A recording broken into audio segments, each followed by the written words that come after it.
기도하겠습니다. 거룩하신 하나님 아버지 영원 사랑을 감사합니다. 깊은 날 저녁 시간에 이렇게 하나님의 백성들이 모여서 예배를 드리며 또한 이렇게 물질을 드리게 하신 것을 감사합니다. 부흥에 감사한 부으로 드린 사랑의 가정을 주시고 그들의 마음속의 소원을 응답해 주셔서 이 성의 기간 동안에 하나님의 놀라운 축복과 함께 그들의 마음속의 소원이 응답되는 은혜가 있도록 주님께서 인도해 주시옵소서. 드린 것 받으심을 감사드리며 예수님의 이름으로 기도드리옵나이다. 아멘. 옆 사람과 인사 나누세요. 잘 오셨습니다.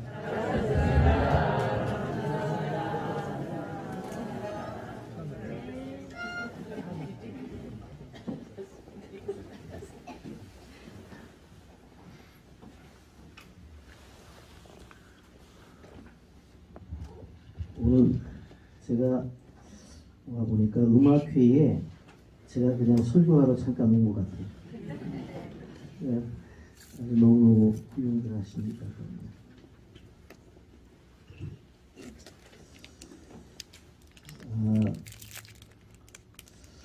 제가 이제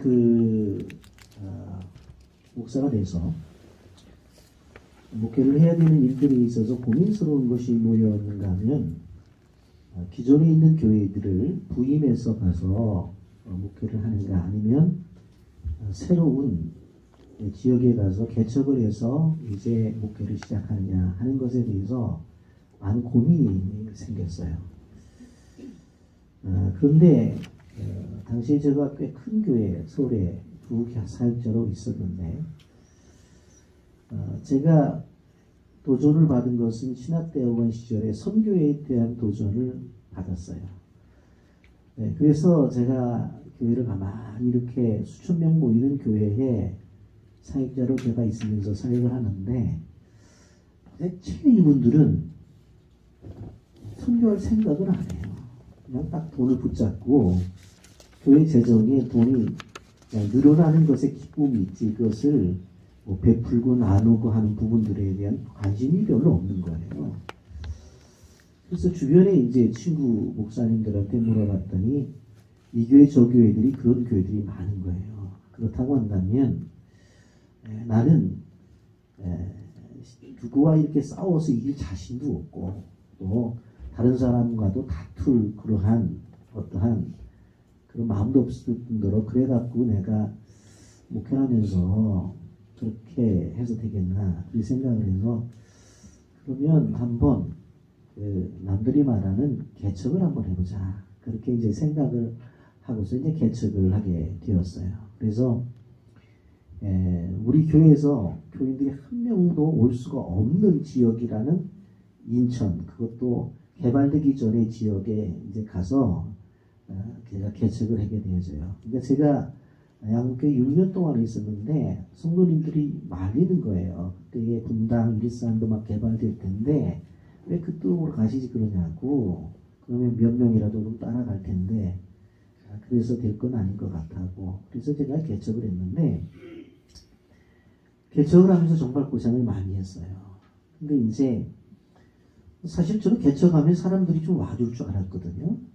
그래서 이제 유치원 지하에 이제 세를 얻어가지고 예배를 드렸어요. 그래서 이제 소위 창립 예배 때 본교에서 와가지고 이제 예배를 드려주고 목사님 열심히 하세요. 잘하실 수 있을 거예요. 안녕하고 왔는데 한 500명이 와서 예배를 드리고 싹 빠졌는데 남아있는 거는 우리 집사람하고 애 둘밖에 없는 거예요. 야, 이제부터 본격적인 목회가 시작되는구나. 그런 생각을 하고서 제가 하나님 앞에 약속한 것이 사람이 모이든 안 모이든 저는 강단은 지키기가 무조건 해서 개척하는 다음날부터 새벽 기도를 시작을 했어요. 근데 교인이 하나도 없었던 거잖아요. 그렇게 하고 우리 집사람하고 애는 어떻게 하냐면 시집에 들어가서 살라고 그래 놓고 저는 혼자 이제 강대상에 엎드려서 기도하면서 이제 목회를 시작을 했는데 정말 동네 사람 매일 한 사람씩을 보내주는 거예요. 매일 한 사람씩을. 근데 이제 그 다음 주간이니까 금요일이 되는데 한 사람도 없는 거예요. 예배를 시작해야 되는데. 그래서 서서 이제 찬송가를 하나 부르고 얼마나 서러워요. 그러는데 딱딱딱딱딱딱 소리가 나요. 보니까 이제 어떤 여자분이 이제 내려왔는데 아마 어디 새벽기를 갈라다 못 가서 지하에 개척했다고 그러니까 동네에 이제 들어온 것 같아요. 와갖고 제가 설교 시간에 절대로 다른 소리도 안 있는데 너무 고마워서 제가 오셔서 감사합니다.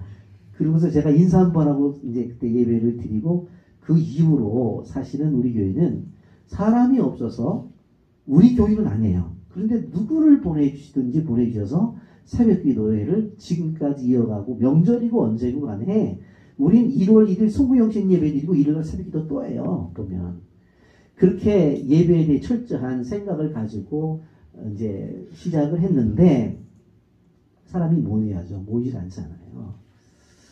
그래가지고 엊그저께 내가 꽃꽂이 얘기도 제가 말씀드렸잖아요. 제가 꽃꽂이도 하고 하는 그런 일들이 있었는데 실제로 이게 교인이 없는 상태 속에서 이제 목사는 열심히 하는 것들을 보여줘야 되니까 새벽기도 때 이제 몇 명이 왔는데 그 유치원 지하이기 때문에 유치원에 반은 우리 교회 임대를 주고 반은 뭐를 했냐면 유치원 강당을 썼었어요. 그러니까 유치원 강당이기 때문에 여기는 신발 신고 다니면 애들 먼지가 들어와서 안 된다는 거예요. 그래서 유치원 애들은 실내화를 신고 다 돌아다니면서 우리 보고는 뭐라고 말하냐면 실질적으로 그 신발을 신으면 안 된다는 거예요. 그래서 카페트를 파란색으로 딱 깔았어요.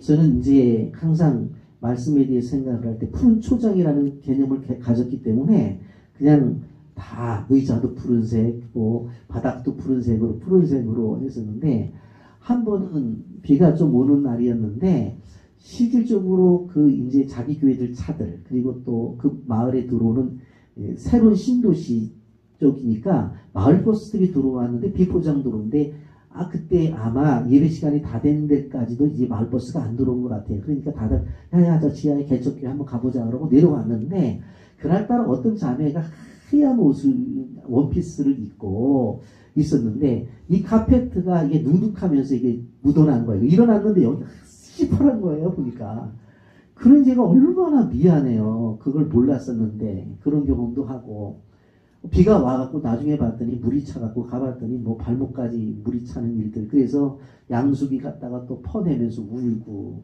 뭐 그냥 그랬을 때 그런데 또 얼마 있다가 목사님 아무리 그래도 교회가 이래서 되겠습니까?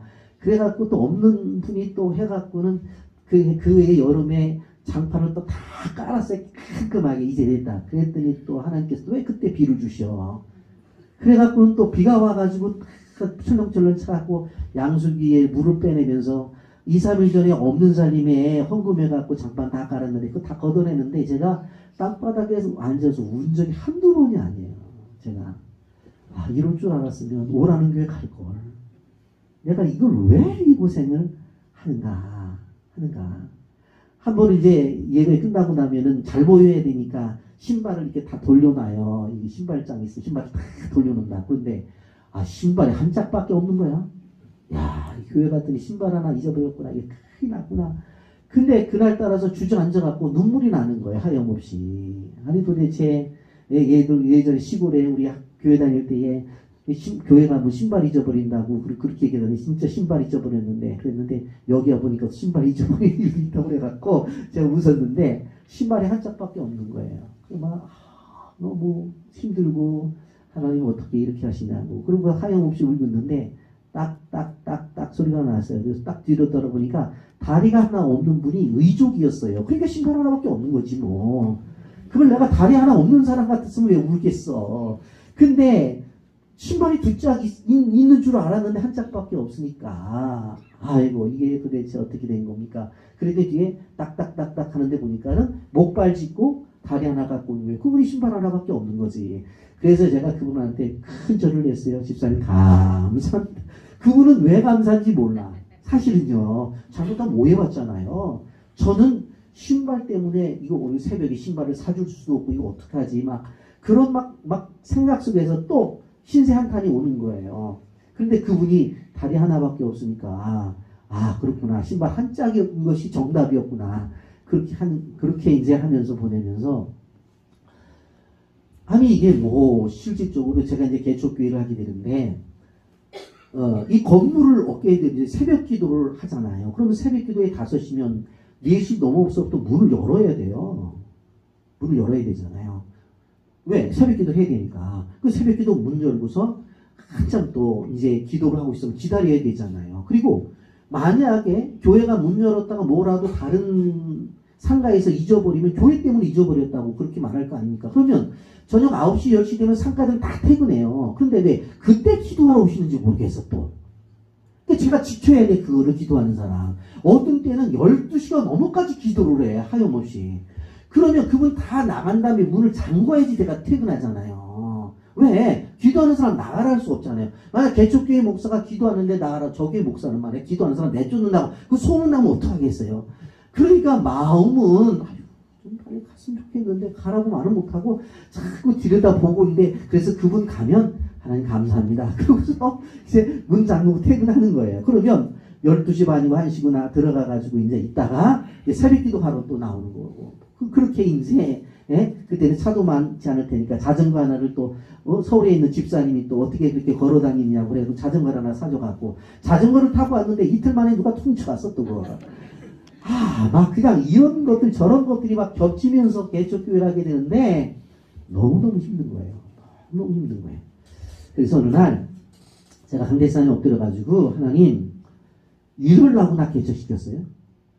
나 이럴 줄 알아서 안 했어요. 아니 교회가 이런 겁니까?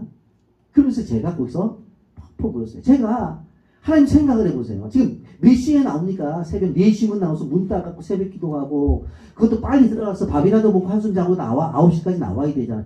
저는 철저하게 9시에 출근하는 것이 몸에 배 있었어요. 쭉 봐서 부복사 때. 그러니까 교인이 하나도 없어도 저는 9시에 출근을 했어요. 출근을 해서 사람이 있든지 없든지 간에 출근 딱 해가지고 그때부터 성경 보고 기도하고 새기도 설교를 준비를 했는데 9시까지 출근을 해야 되잖아요. 그래서 출근하고 하루 종일 있다가 또 저녁에 퇴근을 해야 되는데 퇴근하고 오시는 다른 교회 집사님, 우리 교회 집사님 같으면 내가 이해를 해서 하지. 그런데 기도하러 왔다고 다른 교회 집사님이 교회 문 열렸다고 들어가서 기도를 하는데 12시 넘어까지 기도를 하는 거야. 남의 교회에서. 근데 그걸 가라고 못하잖아요. 가라고 그러면 저 교회는 기도하는 사람 내쫓는다고 그러니까. 그러니까 마음은 그런데 이렇게까지 제가 했습니다. 그랬잖아요. 빈자리를 채우라고 그랬잖아요. 제가. 그러니까 토요일 되면 또 청소하려고 또 빗자루 들고 청소 다 하고 청소하죠. 부터 시작을 해가지고 청소하죠. 또 의자 닦죠. 이 자리에 앉는 사람은 은혜 받게 하옵소서. 남의 교인인지 우리 교인인지 모르지만 하면서 청소하죠. 다 하고 이렇게까지 했는데 하나님 사람을 보내주셔야 되지. 날 어떻게 생각하고 나를 이렇게 내몰고서 아무도 없는 이 동네에 개척을 시켰습니까? 너무너무 힘듭니다. 하나님 제가 정말 보시라고 새벽같이 일어나서 밤까지 일을 하면서 땀을 얼마나 흘린 줄 아시냐고 막 그러면서 강대상에서 하나님한테 항의를 했어요. 지금이라도 그러면 다른데 오라는데 보내주시든지.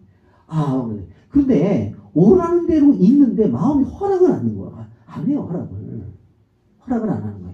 그러니까 강대상에서 하나님 붙잡고 기도를 하는 거예요. 하나님 내가 얼마나 땀을 흘린 줄 아냐고 막 소리질러 기도했는데 그때 충격적인 하나님의 음성을 들어요. 네가 이 교회를 위해서 땀을 흘렸다고 나는 이 교회를 위해서 피를 흘렸단다. 네가 땀을 흘렸다고 나는 이 지하실 교회를 위해서 피를 흘렸단다.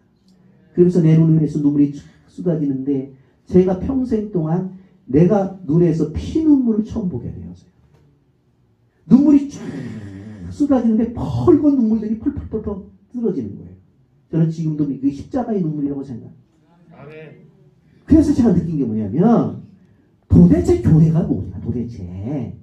우리가 나도 교회를 목회를 한다고 하고 수많은 사람들이 교회를 다닌다고 하는데 도대체 교회가 뭐냐. 교회가 이렇게 목사가 젊은 목사가 30대 젊은 목사가 새벽부터 저녁 늦게까지 애쓰고 수고해도 교회는 안 오는데 간파는 교회래. 그런데 교회가 도대체 뭐냐. 그때부터 제가 하나님 앞에 질문을 한 것입니다. 교회가 도대체 무엇입니까? 하면서 성경을 통해서 제가 교회에 대해서 연구를 하기를 시작했어요. 그래서 실질적으로 교회가 이런 거구나 하면서 제가 이제 교회에 대해서 알게 되어졌는데 교회의 시작은 뭐로 시작이 되냐면 제단으로 시작이 되어지는 거예요. PPT에 보면 나와요. 이제 들어주세요. 교회 역사 제단으로 나옵니다. 여기 제단이라고 하는 부분에 대해서 창세기 12장 7절부터 9절까지 읽어봅니다. 시작. 여호와께서 아브라함에게 나타나 이르시되 내가 이 땅을 네 자손에게 주리라 하시니라. 자기에게 나타나신 여호와께서 그가 그곳에 제단을 쌓고 거기서 베델 동편 산으로 옮겨 장막을 치니 서쪽은 베델이요 동쪽은 아이라. 그가 그곳에서 여호와께 제단을 쌓고 여호와 이름을 부르더니 점점 남방으로 변해갔더라. 출애굽 시에도 출애굽기 30장 1절에 시작. 너는 분양할 제단을 만들지니 곧 조각으로 만들되. 교회의 시작은 제단이에요. 사실은 가장 정확한 말은 장로님들이나 안수집사님이나 권사님들이 기도할 때에 이 제단을 해도 틀리는 건 아니지만 하나님은 상태의 교회를 축복하여 주셔서 교회라는 이름을 쓰는 것이 가장 정확합니다. 그럼에도 불구하고 교회라는 전신의 제단으로 시작이 되어진 거기 때문에 찬송가도 주의 제단에 산제사 드린 후에라고 찬송을 부르기 때문에 틀린 것은 아니에요. 그러나 실질적으로 교회의 시작은 제단으로부터 시작이 되었다고 하는 부분은 분명합니다. 그런데 이 제단이 그 다음에 위로 올라가셔야 돼요. 위로 화살표 보게 되어지면 광야 시간을 지나면서 회막이라는 이 회막이라고 이제 하나님께서 말씀을 하셔요. 그런데 이 회막은 세 가지로 표현이 되어지는데 바로 성막과 장막으로 표현이 되어져요. 회막은 하나님과 만날 회에서 만나는 장소로서 회막이라고 말하고, 성막이라고 하는 것은 거룩한 장소라고 하기 때문에 성막이라고 말을 해요. 장막은 뜯었다 이사 갔다 뜯었다가 이사 갔다 하니까 그것을 장막이라고 표현을 하는 거예요. 그래서 회막과 그 다음에 성막과 장막이라고 이렇게 셋으로 출애굽 시대에 이렇게 표현을 했던 것을 바라볼 수가 있습니다. 읽어봅니다. 우리 뒤로 넘어가서 PPT 보세요. 회막 시작. 출애굽기 29장 43절 보게 되어집니다. 시작. 내가 거기서 이스라엘 자손을 만나리니 내 영광을 인하여 회막이 거룩하게 될지라. 회막이 거룩하게 될지라. 그 다음 사무엘 7장 6절 말씀 시작. 내가 이스라엘 자손을 애굽에서 인도해 내는 날 오늘까지 집에 살지 아니하고 장막과 성막 안에 다녔나니. 열왕기상 8장 13절에 시작. 내가 참으로 주를 위하여 계신 성전을 건축하였사오니 주께서 영원히 계실 쳤소로이다. 예. 이래서 실질적으로 회막과 성막과 장막이라고 하는 이름을 갖다가 그 다음에 이제 성전이라고 하는 이름을 갖게 되어지는 것을 보게 되어집니다. 성전은 우리가 읽었던 뭐예요? 여기에 보면 열왕기상 8장 13절에 내가 참으로 주를 위하여 계실 성전을 건축하였사오니 주께서 계실 영원한 처소로이다. 그렇게 말씀하고 있습니다. 그 다음에 이제 소위 말하는 회당인데, 이 회당은 사실은 조금은 지금까지 온 것들과는 양식이 달라요. 회당은. 그래도 저는 이 회당을 집어넣는 이유가 뭐냐면, 이스라엘 백성들이 바벨론의 포로로 잡혀갔었을 때에 거기서 바벨론 나라의 제사가 드려지고 있는 상황 속에서 예루살렘에서 드렸던 제사를 바벨론에서 드릴 수가 없으니까 그들이 한 가지 허락을 했던 것이, 바벨론 정부가 허락했던 것이 뭐냐면 교육을 허락했어요. 그러니까 그곳에서 무엇을 가르쳤어요? 성경을 가르쳤어요. 그것이 뭐냐면 회당이에요. 회당. 그런데 이스라엘 백성들이 바벨론의 포로로 잡혀갔다가 되돌아왔었을 때에 성전을 회복을 하지만 이 회당 제도를 그대로 가지고 들어와서 회당에서 성경을 가르쳤던 것을 볼 수가 있습니다. 그래서 결국은 예수님 당시에도 이 회당이 그대로 존속이 되어 있었어요. 그 부분을 읽어봅니다. 여기 누가복음 4장 14절부터 16절까지 시작. 예수께서 성령의 능력으로 갈릴리에 돌아가시니 그 소문이 사방에 퍼졌고 시기이 여러 에서 가르치심에 무 사람에게 칭송을 받으시더라. 예수께서 그 사랑하신 지식을 이르러 안식이 끝나신 대로 회당에 들어가서 성령을 이었었어요. 회당. 예수님이 살아서 사역하던 대표적인 두 장소가 성전과 회당이에요. 끊임없이 회당 예수님이 다니셨어요. 끊임없이. 성전도 가셨어요. 그래서 성전에 가서 비둘기 팔고 양 파는 사람들 상을 뒤집어 보셨잖아요. 그렇잖아요. 그러니까 성전도 가시고 회당도 가셨어요. 그런 관점 속에서 저는 회당도 중요하다고 보기 때문에 회당을 넣게 되어지는데, 그 다음에 우리가 기억해야 될 것이 뭐냐면, 그 다음에 교회예요. 교회. 여러분 교회 한번 보세요. 마태복음 16장 18절 말씀 시작.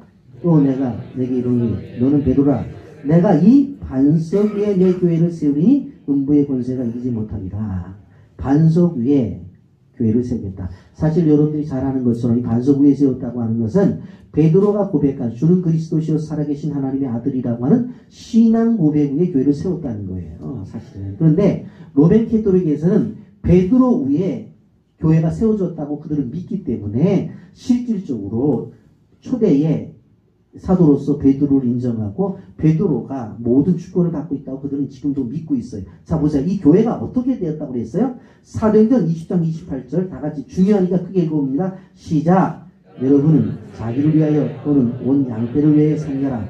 성령이 그들 가운데 여러분을 감독자로 삼고 하나님이 자기 피로 사신 교회를 보살피게 하였느니라. 교회가 어떻게 됐다고요? 자기 피로 사셨다는 거예요. 자기 피로. 이 사실을 제가 개척했을 때에 하나님으로부터 들은 거예요. 너는 이 교회를 위해서 땀을 흘렸다고? 나는 이 교회를 위해서 피를 흘렸다. 피를 흘렸다. 그 이후로부터 저는 교회를 어떻게 생각하게 되냐면 예수님의 피에 대한 가치를 생각해 볼 때에 정말로 귀중하다고 하는 생각을 늘 갖게 되었어요.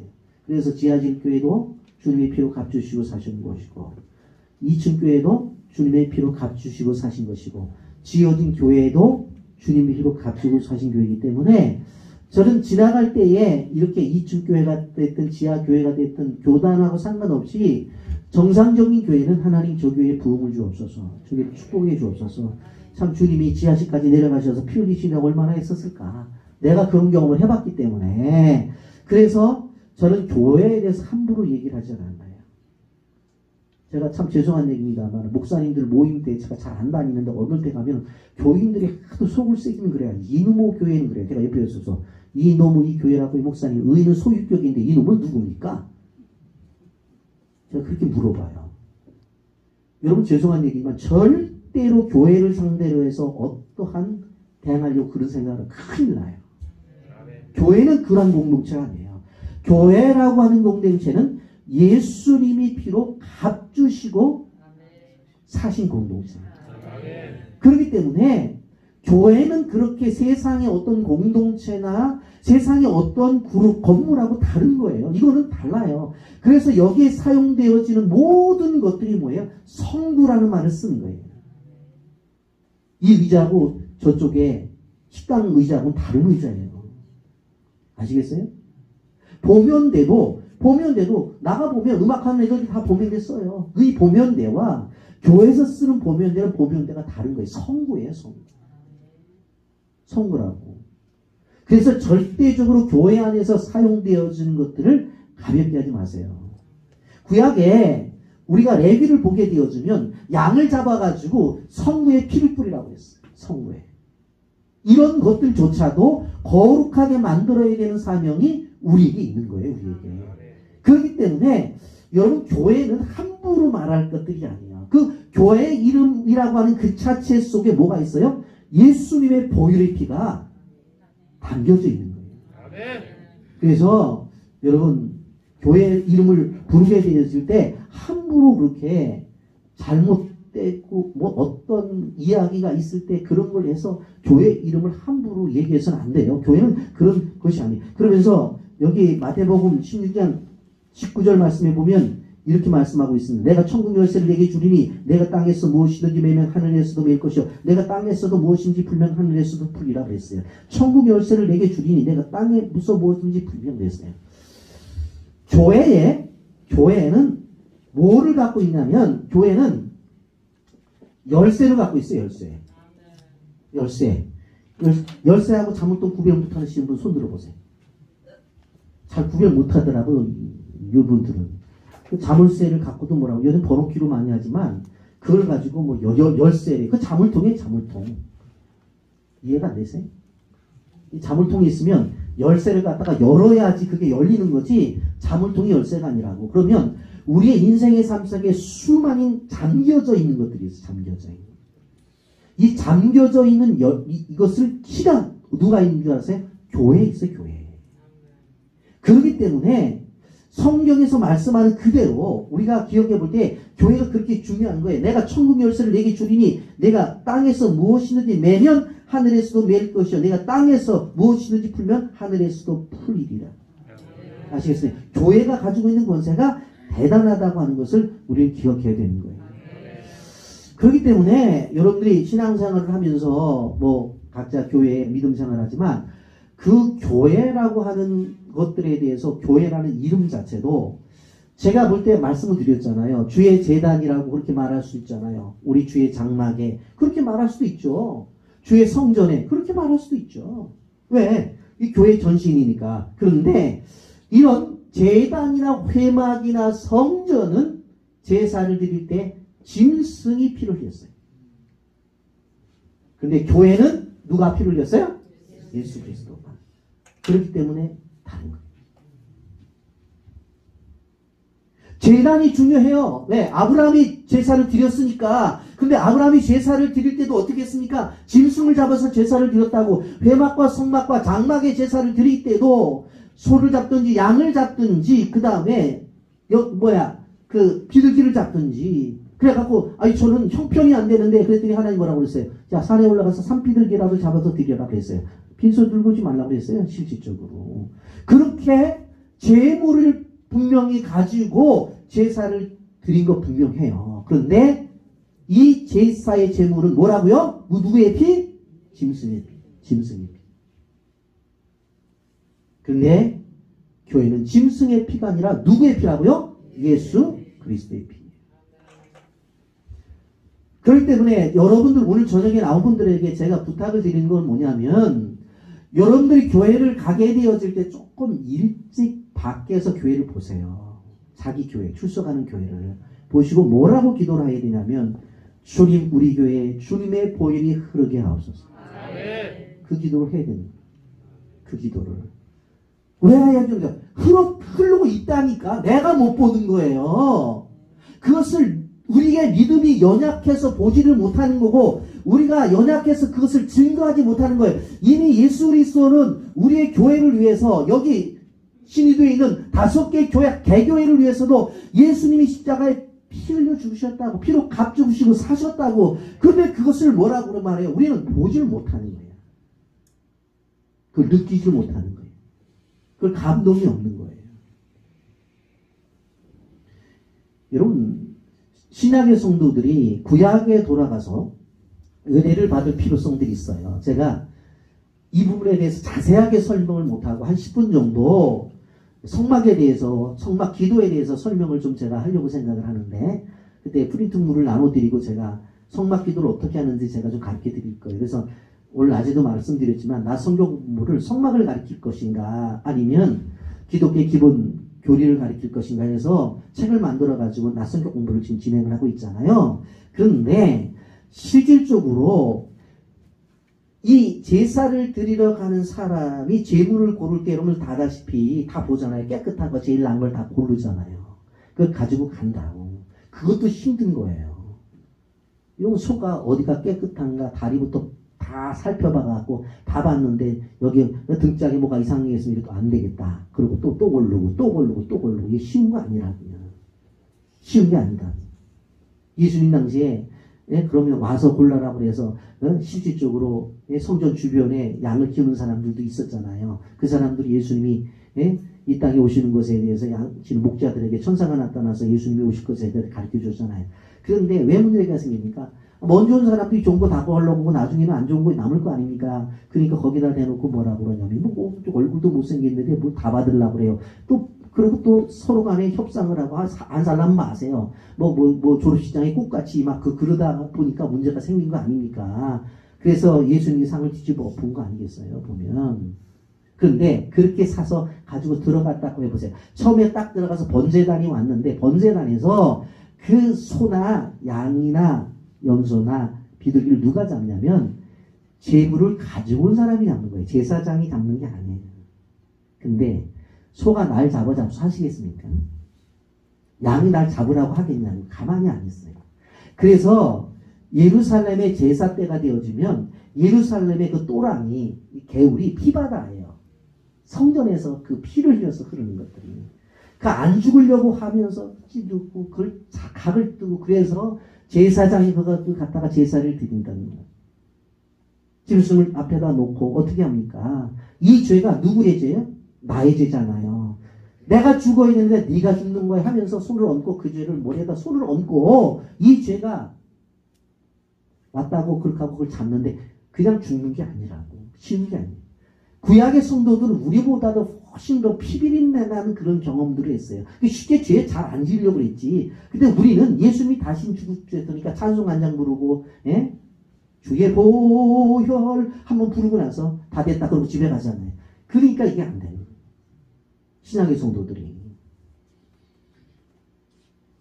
그래서 실질적으로 생각하게 보여질 때에 우리 개신교 교도들이 기억해 봐야 될 것은 뭐냐면 예수 그리스도의 보혈의 능력과 교회가 피로 값주시고 산 공동체라고 하는 것에 대해서 뼈저리게 느껴야 돼요.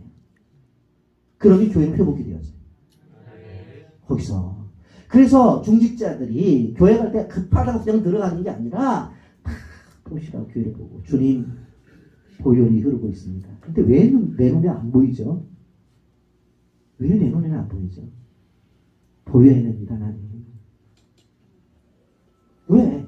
주님의 보혈의 피가 흐르고 있는데 왜 나는 느껴지지 못하죠? 하나님 느껴야 됩니다. 느껴지게 하옵소서. 그렇게 끊임없이 모든 성도들이 집중해서 기도를 드리잖아요. 그러면 어느 한순간에 한두 사람씩 시작을 해서 그 교회의 십자가를 통해서 보혈이 흐르는 것들이 느껴진다. 보여진다고. 그래 의자에 못 앉아요. 복도에 앉아서 무릎 꿇고 울어요. 운다고.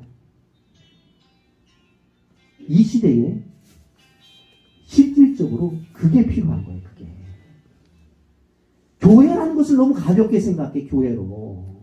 그냥 건물로만 생각해. 일반적인 건물이 아니에요. 교회는 일반적인 건물이 아니에요. 모든 묶여있는 것을 풀 수 있는 열쇠가 교회에 있다니까. 그렇게 중요한 교회인데 왜 이렇게 교회를 가볍게 생각하는지 몰라요. 청소를 매일 하셔야 돼. 청소당번 아니더라도 이 교회를 위해서 실질적으로 그 교회의 일이라고 한다면 살기라고 하면 달려들어서 감당을 하고 그렇게 하지만 안 되는 거예요. 이게. 그래서 제가 목회를 하면서 그 뒤로 제가 이제 공부를 계속하면서 미국에서도 학위를 받고 한국에서도 학위를 받고 박사학위 이렇게 받으면서 얼마나 좋은 자리들이 나왔어요. 좀 와서 목회를 해달라고. 근데도 절대적으로 저는 큰 교회만이 주님의 피로 값주시고 사신 것이 아니라 지금 내가 목회하는 교회로 주님이 피로 값주시고 사셨다는 가치를 어디에 뒀어요? 주님이 피로 값주고 사셨다는 가치에 두니까 이것이 큰 교회냐 작은 교회냐 교인이 많냐 적냐 지어졌냐 안 지어졌느냐가 중요한 것이 아니라 그 교회를 누가 주님이 피로 값주시고 사셨다는 가치에 두니까 어떻게 되어져요? 다른 거 보이질 않는 거예요. 그러니까 지금도 상가에 있으면서 제가 목회를 하면서 행복한 거예요. 그게 없으면 자꾸 큰 교회가 보이고 자꾸 배운 사람들이 있는 교회가 보이고 돈이 있는 교회가 보이는 거예요. 예를 들어서 여러분이 집안에 아이들 있지. 가치는 뭔 줄 아세요? 내 새끼라는 게 가치예요. 내 아들이라는 게 가치고 내 딸이라는 게 가치라고. 그게 가치가 있는 것이 공부 잘하는 게 가치가 있으면 다른 데 공부 잘하는 데 가서 너 내 딸 해라 그러겠지. 오늘도 나한테 문자가 와서 우리 교회 양재 집사님이라는 분이신데 참 저는 그 애 낳으면서도 애 낳아가지고 그냥 하나를 잃어가지고 울고 불고 난리가 났어요. 애를 잃었다고 겨우 임신을 했거든요. 목사님 좀 반대해야 돼요. 아이고 목사님 이거 집사님 뭘 걱정해야 돼. 아니 애를 가진 다음에 몇 년 동안 애를 못 가졌으니까 그 자궁이 얼마나 좀 그렇겠어요. 그러니까 하나님이 청소하려고 싹에서 하나 보내라시고 싹 청소했는데 이제 깨끗하고 훌륭한 애 들어갈 거니까 걱정하지 말라고 그랬는데 얘가 낳는데 그랬더니 엄마가 왜 위로 안 크고 옆으로 끄는지 모르겠어. 이해가 안 돼. 먹으면 다 옆으로 가, 옆으로. 근데 처음에는 그것도 고민하던 지금은 내가 갈 때는 가라 이러고 와. 그냥 교회 문이 작아 아주 그냥. 그러고 막 와 이러고 참 대단하셔. 근데 기도 제목이 뭐냐면 아빠보다 엄마보다 키 크게 해달라는 기도 제목이었는데 아빠보다 더 키가 컸어요. 중학교 3학년인데 특목고 가려고 그러는데 올해 성적표 보냈는데 올해야. 올해 그다음 체육만 B야. 그래서 특목고 갈 수 있는 실력이 됐다고 기도해 주셔서 고맙다고 이제 그랬는데 이 아이를 가졌을 때 그러더라고. 목사님 제가 꿈이 있습니다. 그래서 무슨 꿈이냐 그래서 우리가 뱃속에 있는 애가 딸인데 딸이면 영부인이 되게 해달라고 그렇게 기도를 해달라 그랬습니다. 알았다고 영부인이 되게 해달라고 기도했죠. 기도해달라는데 기도 어떻게 안 해요 제가. 이 뱃속에 있는 애가 영부인이 되게 하여 주시옵소서. 그랬더니 내가 이제 웃으면서 걔가 이제 주일 저녁에 이제 와갖고 그 반주도 하고 그래요. 근데 공부도 잘하지만 애가 교회 일을 열심히 해. 어른들 옆에서 막 자기 하겠다고 그래서 해요. 하는데 야 너희 엄마가 너 임신했을 때 영부인 되게 해달라고 기도했을 때 그걸 엄마 꿈이고 나는 아니래. 그런데 애는 공부를 잘해요 사실은. 그런데 우리가 교회라고 하는 부분에 있어서 그래서 임신을 못하는 사람들도 교회 안에서 기도해서 아이를 갖게 하고 사회 실패자들도 교회에서 기도해서 하고. 여러분 이 신안 일대에 소금값이 왜 오른 줄 아세요? 모르시는 분은 잘 알아요. 여러분들 기도해서 오른 거예요. 잘 모르세요? 잘 모르는 것 같은데 세상은 예수 믿는 사람 중심으로 움직이는 거예요. 그걸 알아야 돼요. 그 다 우리 덕 보고 사는 거거든. 근데 그것도 몰라. 근데 그 얘기하면 우리 보고 이상하다고 그러니까 얘기는 안 해. 우리는 알아. 하나님하고 우리가 직통이기 때문에 우리가 소금값도 올렸다 내렸다 할 수 있는 것이 누구의 권한에 있어요? 근데 꼭 하셔야 돼. 얼마큼 달렛을 줬는데 그거 저 혼자 쓰면 하나님이 야 줘도 소용없구나. 그럼 하나님이 그만하자고 안 하신다 놔야 돼요. 주실 때는 하나님의 나라로 쓰셔야 돼. 그거는 내가 말씀드릴게. 아시겠어요? 하나님의 나라로 쓰셔야 되지. 야 너 주나 안 주나 똑같네. 네 호주머니만 채워졌네. 그럼 되겠어요? 교회도 뭐 좀 바꿀 것도 바꾸고 그래야 되는데 아무리 줘도 소금값 몰라도 바꿀 것도 안 바꾸고 말이야. 덥다고만 그러고 에어컨도 안 바꾸고 그럼 되겠냐고. 예? 하나님이 주신 대로 하나님의 나라를 위해서 하나님을 위해서 쓰고 이웃을 위해서 베풀고 나누고 섬기고 나중에 나의 나중에다. 그게 배부름이에요. 하나님 앞에 많이 드릴 때 베풀고 남에게 베풀고 나누고 그랬을 때 그것을 보고 배우는 사람이 진정 그리스도인이지. 자기 집을 잔뜩 해놓고 나서 요걸 못했지 요걸 못하지 그런 거는 진정한 그리스도인이 아니에요. 사실은 교회라고 하는 것이 그렇게 중요하다. 그래서 여러분의 교회 보혈의 피가 흐르는 교회로 세워나가기 위해서 누가? 여러분들 자신이 꼭 기도 드리세요. 알겠어요? 그리고 집에 들어갈 때 여러분 아파트 문화가 아니니까 집에 문화도 집에 들어갈 때 교회들 있잖아요. 그 집 앞에 들어갈 때 여러분이 꼭 기도하고 이 문을 드나드는 자들마다 하나님의 축복이 있고 이 집이 보혈의 강이 흐르는 그러한 집안이 되게 하옵소서. 또 어느 순간에 시뻘건 주님의 피가 흐르는 것들이 눈으로 보일 거예요. 그렇게 되면 그런 영적인 축복이 엄청난 축복이에요. 아멘입니까? 그 다음에 보세요. 또 하나 중요한 것을 제가 말씀을 드리는데 이스라엘 백성들이 바벨론의 포로로 잡혀갔다가 70년 만에 돌아오게 되어지는데 그 누가 예언을 했냐면 예레미야 선지자가 예언을 했어요. 갔다가 70년 만에 돌아올 것이다. 근데 실질적으로 예레미야 25장 11절 다 같이 읽습니다. 시작.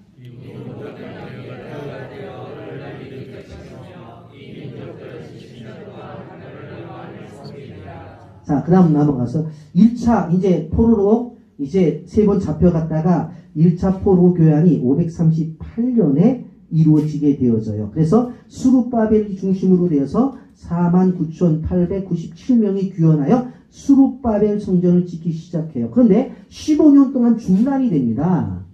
15년 동안 회방자들이 많아서 그러다가 BC 522년에 다시 시작해서 BC 516년에 완공을 해요.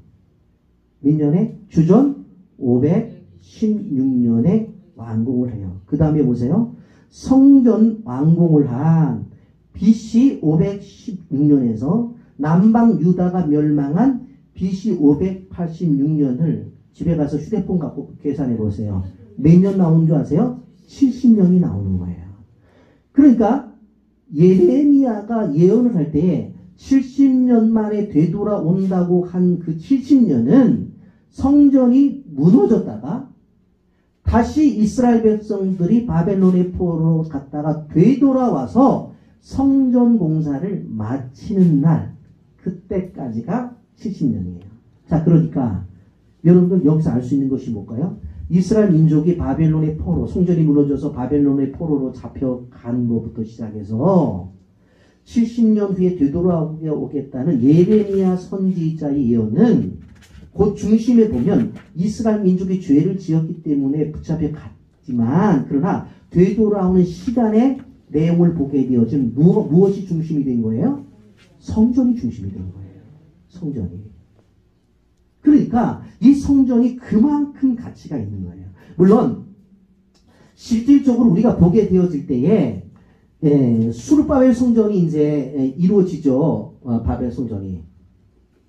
그래서 수르바벨이 되돌아와가지고 이제 성전을 짓게 되어지는데 건물만 지었지 도대체 이 안에서 영적 부흥이 안 일어나는 거예요. 그래서 에스라라고 하는 선지자를 통해서 이제 사람들을 데리고 돌아가서 이렇게 부흥운동을 일으키는 거예요. 부흥운동을 일으키는데, 아니 성경만 읽으면 어떻게 되냐면 사람들이 벌떡벌떡 일어나는 거예요. 그리고 눈물을 줄줄 흘리는 거예요. 그래서 영적 부흥이 운동이 일어납니다. 그런데 어떤 문제가 생기냐면 성벽이 제대로 안 되어 있어서 자꾸 침공이 들어오는 거예요. 그래서 세 번째로 느헤미야가 되돌아가서 실질적으로 어떻게 돼요? 성벽을 다 마무리를 짓는 거예요. 그러니까 우리가 기억해야 될 것은 이런 외적인 건물, 수르바벨 성전도 중요하지만 이 안에서 이렇게 은혜를 받는 성도들이 또 있어야 되는 거예요. 알겠어요? 그렇게 하고 더 중요한 부분들이 뭐예요? 이 바깥에서 자꾸 침략하고 침공하는 그러한 악의 세력들을 물리치는 바로 느헤미야 선지자 같은 사람들이 있어서 다 막아줘야 돼요. 그래서 교회, 성전에 있어서 교회의 3요소라고 하는 것은 보이는 건물과 그 안에 있는 성도들과 외세를 막는 능력이 있는 그런 많은 권세 있는 성도들이 필요한 거예요. 외부에서 돈 갖고 누가 침공하고 교회를 힘들게 하려면 제가 헌금할게 걱정하지 마세요 하고도 내에서 그런 것들을 막아줘야 되는 그러한 것들도 있어야 되는 것이고, 그래서 저는 교회 안에서 조금 관공서 일하는 사람들도 있어야 되는 거예요. 그래서 어떤 일이 있으면 걱정하지 마세요. 제가 다 회사에서 혹은 내가 동사무소에서 뭐 군청에서 다 해결할게요. 그거 다 해결하는 거예요. 실질적으로. 여기 통사 측 목사님들이니까 어느 교회라고 얘기를 안 할게요. 지금 총회장이신가? 기독교 대표 회장이신 그 저쪽에 일산에 계신 그 목사님. 그 교회가 예전에 있었을 때에 제가 가봤었어요. 그런데 그분이 그 위쪽에다가 땅을 사서 교회를 짓잖아요. 그런데 그때에 그 교회에 누가 나왔어요? 총리가 나왔어요. 앞으로 그쪽에 개발된다는 것을 정보를 알고 있었다고. 그래서 그쪽에 땅 사가지고 땅값이 확 오르니까 반을 팔아서 반을 교회를 지은 거예요. 쉽게 할 수 있잖아요. 사실은. 그러니까 그런 어떠한 선하게 하나님이 우리에게 주신 것들을 갖고 활용을 해서 하나님의 나라를 세워가는 일들이 있어서 있을 수 있다 하는 부분들에 대해서 우리는 그걸 부정하면 안 돼요. 그래서 다른 어떠한 그런 세력들을 막는 수르바벨과 같이 이런 느헤미야 같은 그 역할도 하고, 그 안에 에스라 같은 교환의 부흥운동도 일어나게 되고, 그 다음에 수르바벨과 같은 이 건물을 짓고 하는 일들도 있어야 된다. 이 3요소가 교회에 필요 있다 없다? 있다라고 하는 것입니다. 자, 그러면서 여기 세 번째로 우리가 생각할 수 있는 비전이라고 하는 것을 생각해 보려고 합니다. 지금까지도 무지하게 중요했습니다만은 앞으로 정말 중요한 부분들을 여러분들이 잘 들어주시기를 바랍니다.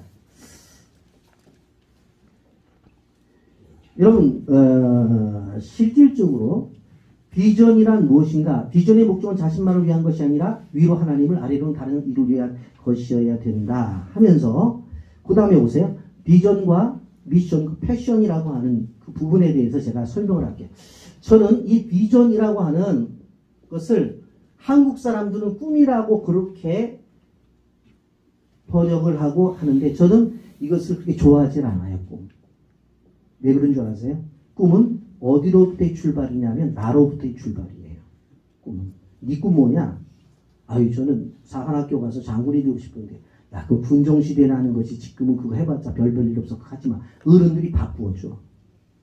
저 뭐 하고 싶냐? 아유 저는 책 보는 게 좋아서 열심히 교수하고 싶은데 야 대학이 계속 줄어드는데 너 대학 교수 된다고 했고 대학 갈 데도 없어. 그 교수 같은 거 하지 마. 누가 바꿔줘요? 어른이 바꿔줘요. 꿈은 그런 것이 아니에요. 이 비전이라고 하는 것은 하나님이 나에게 주시는 거예요. 그러니까 이 꿈이라고 하는 말을 비전이라는 말을 한국에서는 꿈이라고 번역을 했기 때문에 저는 이 꿈이라는 말을 사용을 하는 걸 별로 원치 않아요. 그래서 그걸 그냥 비전이라고 써요. 왜? 비전은 하나님이 우리에게 주시는 거예요. 우리에게. 그렇지. 비전은 나로부터의 출발이 아니야. 하나님으로부터의 출발이지. 그러면 교회의 비전이 있어야 되고 성도의 비전이 있어야 되는데 이것은 내가 무엇을 해볼까 해서 하는 것이 아니라 하나님이 내 인생에 있어서 나에게 주신 거예요. 나에게 주신 것이 뭐냐? 그것을 깨달아야 되고 그것을 캐치해야 되는 거예요. 그 비전이 나에게 왔을 때 이것이 미션이 되는 거예요. 이것이 뭐야? 보통 말할 때 사명이라고 말을 해요. 이거는 제가 이해를 해요. 사명. 하나님이 나에게 주신 것들이 있어요. 근데 그것이 뭐냐? 사명이에요. 그렇기 때문에 이건 바뀌어지질 않아. 바뀌어지지를 않아요. 이럴 때 이것이 실질적으로 내 마음에 딱 와 닿게 되면 소위 패션이라고 생겨서요. 이 패션이 뭐야? 열정이 생겨요. 열정이 생기는 거예요. 이 구조를 교회도 성도들도 이 구조를 딱 머릿속에 갖고 있어야 돼요. 하나님이 나에게 준 것이 뭔가. 우리 교회는 비전이 뭔가. 그것이 사명으로 오면 세상 없어도 타협이 없어요. 그대로 밀고 나가는 거예요. 교회가 이것을 깨닫고 나가야지 이런저런 얘기가 없어요. 제가 어제도 좀 말씀을 드렸는데 우리 교회는 다음 세대 교육에 대한 부분에 관심을 갖고 있었다고 그랬잖아요. 그 다음에 성교에 대한 관심을 엄청나게 갖고 있는 교회예요. 그것도 종족도 종족 성교라고 하는 미전도 종족, 아직도 복음이 들어가지 않은 종족에 대한 관심을 갖고 그 종족에게 복음을 전해요. 산속에 들어가서 제가 처음에 빌란 종족에 들어갔었을 때 4만 원 가지고 8인이 살더라고. 그래서 그 사람들을 제가 좀 80만이 되는 그 종족을 입양하기로 하고 소위 그걸 선교적인 용어로 입양을 한다고 그러는데 그곳에 가서 누구도 들어오지 않은 그 지역의 산속에 들어가서 그 사람들을 관계를 맺으면서 걔네들에게 매년 가서 복음 전하고 그 아이들 가운데 똑똑한 아이들 데려다가 공부시키고 대학 보내고 거기서 대학 보내고 거기서 괜찮은 애들 골라서 지금 한국에 유학시켜서 지금 2명이 들어와 있어요. 그러니까 끊임없이 그것을 아무리 힘들어도 교회 상가에 있으면서도 왜 하는 줄 아세요? 누가 우리에게 주신 거야? 하나님이 주신 거니까. 그러니까 우리 교인들은 목사님 이거 돈 모아서 교회 짓죠. 그런 얘기 함부로 안 해요. 우리나라가 왜 이만큼 잘 살게 되는 줄 알아요? 부모들이 가지고 있는 비전이 분명했어요. 어떻게? 나는 못 살아도 애들은 교육시켜야 된다. 분명했거든요. 그러다 보니까 실질적으로 부모들은 힘들고 어려워도 못 입어도 애들은 입히고 못 먹어도 애들은 먹이고 하면서 했기 때문에 지금 이 정도의 나라가 된 거예요. 그게 부모가 가지고 있는 누가 가르쳐주지 않았는데 애는 내가 책임지겠다고 하는 분명한 의식 있는 집안은 됐다고 사실은. 이게 사명이야. 이것이 하나님께로부터 내가 받은 사명이란 말이에요. 그러면 돼요. 근데 이 사명이 없으면 목사님과 장로님들과도 갈등이 오고 목사님과 권사님들과도 갈등이 오고 다 갈등이 오고 목사님 그거 해야 돼요? 이 어려운 때 해야 돼요? 아니 어려운 때라도 애 공부를 시켜야 되잖아요. 어렵다고 밥 안 먹여야 되잖아요. 해야 되잖아요. 교회도 마찬가지예요. 아무리 세상이 힘들고 어려워도 하나님이 나에게 주신 것이 있어요. 그것이 나의 사명이 되어지면 어떻게 해요? 어떠한 상황이든지 간에 그 사명을 해내야 돼요. 그러다 보면 거기에 뭐가 생기는 거예요? 열정이 생기는 거예요. 누가 말리지를 못해. 이거는 누가 말리지를 못해. 해야 되니까. 그렇게 되면 이러한 구조가 되어지면 이 교회는 정말로 튼튼한 교회가 됩니다. 정말로. 그렇기 때문에 제가 목사님들한테도 부탁을 드리는 것이 사명선 한번 만들고 우리 교회 사명이 뭐다라고 하는 것들을 빨리 서로 성도들과 함께 해서, 그 목사님 혼자 하는 게 아니에요. 성도들과 함께가 우리 교회는 여기에 헌신합시다. 그래서 이것이 우리의 비전입니다. 하나님께서 우리에게 주신 비전입니다. 그렇게 되면 그 다음부터는 사명으로 깨달으면 누구 얘기 들을 필요가 없어요. 그냥 하는 거예요. 거기에 열정이 생기는 거예요. 열정이. 그러면 그 다음부터 힘이 나고 그 다음에 거기서부터 정말 하나님 주신 은혜가 풍성이 쏟아지는 거예요. 그런 역사가 나타나야 되는 거예요. 여러분 한번 제 말이 아니라 성경에서 말하고 있으니까 한번 봅시다요. 예를 들어서 사도행전 9장 19절 한번 보겠습니다. 사도행전 9장 19절. 그 전 거 보세요. 예, 그거 지금 거. 시작. 이 사람은 내 이름을 이방인과 임금들과 이스라엘 자손을 위해 전하기 위한 택한 사도 바울을 향해서 뭐라고 말했어요? 하나님이 이 사람은 내 이름을 이방인과 임금들과 이스라엘 자손들에게 전하기 위한 나의 택한 그릇이다. 이 사도 바울의 이 비전을 누가 주신 거예요? 하나님이 주셨잖아요. 그러니까 사도 바울이 이것이 자신의 사명이 되어지니까 어떻게 되어져요? 누가 못 말리잖아요. 조금 이따 제가 설명할게요. 사도 바울이 얼마나 못 말리는 분이었는지 설명을 할게요. 그 다음에 사도행전 2장 23절 24절 다 같이 읽습니다. 시작. 오직 성령이 각성에서 내게 증언하여 결박과 환난이 나를 기다린다 하시나 내가 달려갈 길과 주 예수께 받은 사명 곧 하나님의 은혜의 복음 증언하는 일을 마치려면 나의 생명력자 조금도 귀한 것을 얘기하지 않나. 사명이 뭐라고 그랬어요? 하나님의 은혜의 복음을 증거하는 것이 사명이야. 그렇기 때문에 뭐가 나한테요? 생명도 귀한 것이 여기 있잖아. 생명도 다 바쳐서 복음 전하는 거야. 여기에 열정이 생기는 거야. 패션이 생기는 거예요. 하나님이 나한테 복음 전하라고 했어. 이방인들, 그 다음에 유대인들, 그 다음에 가족들 복음 전하라고 했어. 이 전하는 일에 있어서는 난 목숨이 아깝지 않아. 목숨 내놓고 달려들었는데 누가 막아. 이게 열정이에요. 이게 열정이라. 그 다음에 한번 보세요. 그러면 비전은 어떻게 봤나? 비전은 어떻게 봤나? 사무엘상 3장 1절 말씀다. 시작. 아이 사무엘이 엘리 앞에서 여호와를 섬길 때 여호와 말씀이시기에 이상이 흔히 보이지 않았다. 여기에 이상이 흔히 보이지 않았다는 이상이 영어 성경에는 비전이라고 번역이 되어 있어요. 비전이에요. 그러니까 사무엘이 엘리 앞에서 엘리 제사장이 있었을 때에 비전이 보이지 않은 거예요. 비전이. 그러니까 전쟁에 나가서 지고 자기 두 아들 전쟁터에서 죽고 비전이 없으니까 그런 거예요. 그러니까 비전이 결국은 뭐냐면 생명을 살리는 작업을 하는 거예요. 여러분 그 다음 보세요.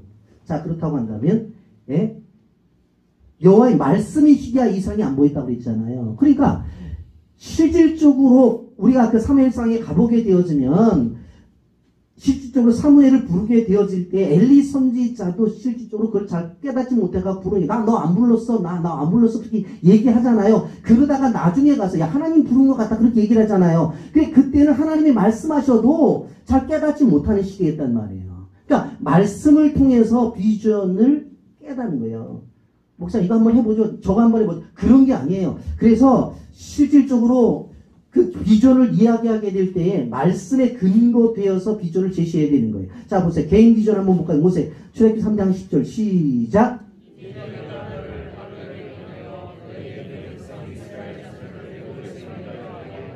모세의 비전이 뭐예요? 이제 내가 너를 바로에게 보내요. 너에게 내 백성 이스라엘 자손을 애굽에서 인도낸 모세에게 주신 비전이 뭐냐면 너 애굽에 가서 내 백성 이끌고 와 하는 것이 하나님이 직접 말씀하신 비전이에요. 그럼 비전이 그 모세에게 나타난 비전이 자신에게 사명으로 왔단 말이에요. 그러니까 열정이 생기니까 지팡이를 들고 가는 거예요. 그럼 바로 앞에서 해보자고 달려드는 거예요. 보세요. 이 구조잖아요. 다른 구조가 아니잖아요. 모세가 하나님으로부터 비전을 받았어. 너 내 백성 데리고 나와야 돼? 그것이 딱 마음에 와닿으니까 그것이 사명이 됐어. 그러니까 그 당시에 애굽의 왕인 바로에게 가갖고 지팡이라고 한번 해보자 너 해갖고 10가지의 재앙을 내려갖고 백성들 200만 명을 데리고 나오는 거잖아요. 430년 동안 포로에 있던 사람들을. 그게 말이 돼요? 안 되잖아요. 그런데 그게 됐어요. 왜 그런 줄 아세요? 이 구조를 가만히 보시라고. 이 구조를 비전, 미션, 패션. 비전, 미션, 열정. 이걸 머리에 꽉 박혀야 돼요. 그것이 교회만이 아니라 오늘 모세 개인에게 주신 것이기 때문에 제가 말씀을 드리는 거예요. 조금 알아듣는 분들은 우리 가정에도 비전을 세워야 되겠다. 그래야지 미션이 생기겠구나. 그래야지 열정이 생기겠구나. 오늘은 이거 내일은 내리고 모레는 모레고 이번 달 다음 달 내년에 또 그렇게 지나겠지. 이런 생활을 안 살아요. 늘 눈이 똘똘한 절분이 같이 살아. 왜? 이 사역을 끝내야 되니까. 제가 좋아하는 리빙스톤이 뭐라고 말했어요? 사명을 가진 자는 사명이 끝날 때까지 죽지 않는데 절대로 안 죽어요. 그러니까 하나 끝나고 나서 좀 더 오래 살림 또 하나 사명을 만들어 끄집어다 내놓고 또 하나 끝나면 또 다시 시작합니다. 하나님. 그러고 또 하나 갖다 놓고 계속해서 해보세요. 제가 보장할게요. 100년 이상 살아요. 예? 자 보세요. 예레미야를 보세요. 예레미야. 시작. 내가 너를 모태에서 짓기 전에 너를 알았고 내가 배에서 나오기 전에 너를 선별하였고 너를 여러 나라에 선전했었다. 야 예레미야야, 너 모태에서 생기기도 전에 내가 알았거든. 배에도 나오기 전에 너를 남자 여자 구별해서 남자를 이미 구별을 했어. 네 사명이 뭔지 알아? 여러 나라의 선지자로 세웠어. 그러니까 예루살렘 거리를 돌아다니면서 말 안 듣는 이스라엘 백성들한테 제발 말 좀 들으라고 울면서 했던 이유가 뭔지 아세요? 하나님께서 예레미야 선지자에게 준 비전이 있었는데 그 비전이 이것이 나의 사명이라고 깨달으니까 그 예루살렘 거리를 다니면서 땅을 치며 통곡을 하면서 당신들 이러다가 70년 동안 포로로 돼 성전이 무너진다니까 안 들어도 눈물을 흘리며 할 수 있었던 거예요. 예레미야 개인에게 주신 사명. 개인 사명 중요합니다. 목사님들은 교회 사명 중요하게 생각해야 돼. 그래야지만 교회가 통일적으로 쭉 나가는 거예요. 이런 얘기 저런 얘기가 없어요. 그냥 나가는 거예요. 예? 자, 그 다음에 여기 또 한 사람 볼까요? 또 하나. 베드로 한번 볼까요? 베드로 마태복음 4장 19절 시작. 말씀하시되 나를 따라오너라. 내가 너를 사랑하는 올가 되게 하리라 하시니 그들이 곧 그물을 버려두고 예수를 따르는. 보세요. 여러분 잘 아시다시피 깊은 데로 가서 그물을 던지라고 그래서 그물 던졌잖아요. 물고기 잡았단 말이에요. 그럼 나는 죄인입니다 그랬더니 뭐라고 말해요? 하나님이 비전을 주는. 너는 이제 물고기를 낚는 어부가 아니라 사람을 낚는 어부라. 마음에 꽉 받았어요. 그랬더니 우리 성경에는 지금 성경에는 여기 그물을 버려두고 있는데 다른 성경에는 배와 부침을 버려두고 그랬어요. 아버지도 이제 필요 없어. 아버지도. 지금까지 나 먹여 살려줬던 그물도 필요 없어. 있는 거 다 때려치고 어디 가는 거예요? 주님 따른 거예요. 그게 열정이에요. 그렇다고 해서 성경에 베드로 집안이 굶어 죽었다는 얘기 있어요? 없어요? 없어요. 없다고. 베드로에게 하나님께서 물고기 잡는 그에게 너는 물고기를 잡지 말고 이제는 사람을 낚아라. 물고기를 낚지 말고 사람을 낚아라. 그랬더니 이 하나님 주신 비전이 마음속에 딱 오니까 그것이 미션이 되고 사명이 되고 맞다. 나는 이제는 물고기 낚는 어부가 아니야. 사람을 낚는 어부야. 지금 잡은 고기도 눈앞에 안 보여. 옛날 같았으면 깊은 데로 가서 그물을 던지라 고기 잡았으니까 야 이거 대박 쳤네. 이거 어떻게 도매시장에 때릴까 소매시장에 때릴까 이거 얼마 벌어서 애들 먹을 것도 사주고 막 그런 생각 아무것도 안 드는 거야. 배도 버려두고 그리고 부친도 버려두고 가족도 버려두고 안녕. 그래놓고는 주님 그냥 따라간 거예요. 그 열정이 생기는 거예요. 열정. 베드로도 이런 사람이었어요. 성경에 보면 수많이 위대하게 쓰임받은 사람들이 어떤 사람들이냐? 분명히 하나님께서 나를 향해 부르심에 대해서 깨닫는 사람들이에요. 그리고 그것이 사명이 됐어요. 해보자. 그래서 하나님의 역사를 이룬 거예요. 아멘입니까? 아멘. 자, 그렇다고 한다면 넘어가서 교회 비전에 대해서 좀 생각을 해보려고 생각합니다. 제가 집회에 그래도 조금 나가는데 여러분들한테 감사한 건 뭐냐면 아직까지도 시계를 보시는 분이 안 계셔서 너무 감사합니다.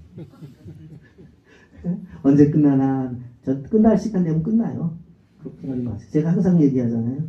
제가 강의를 하던 사람이라 늘어지는 것 같은데 어느 순간에 딱 끝내요.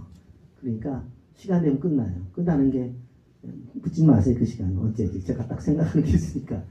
자, 이제 한 걸음 더 나서 개인의 비전에서 교회 비전으로 가보자. 여태까지 개인 비전 생각했죠? 개인 비전. 누구 생각했어요? 네? 아, 누구 생각했어요? 조금 전에 얘기했는데도. 모세 비전. 바울 비전. 모세 비전, 바울 비전, 베드로 비전. 개인 비전이잖아요. 그 개인 비전을 제가 확인시켜줬죠? 비전, 미션, 패션. 이 세 가지. 그러면 교회 비전으로 가보죠. 교회 비전. 예수님께서 승천하실 때에 마지막으로 제자들을 모아놓고 얘기한 게 있어요. 그 얘기한 것이 마태복음 28장의 말씀입니다. 우리 PPT 보면서 다 같이 한번 읽어보도록 하겠습니다. 시작.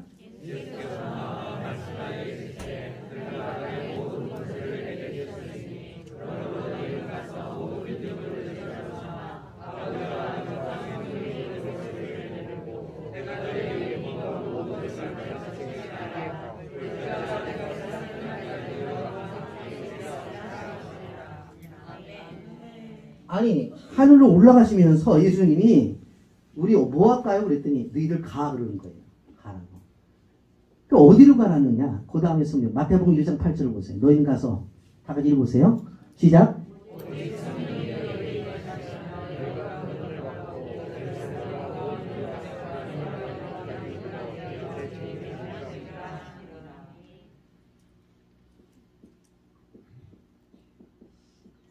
어디로 가라고 했어요? 예? 예루살렘과 유대와 사마리아와 땅끝. 그 다음에 도표 보여주세요. 자 보세요.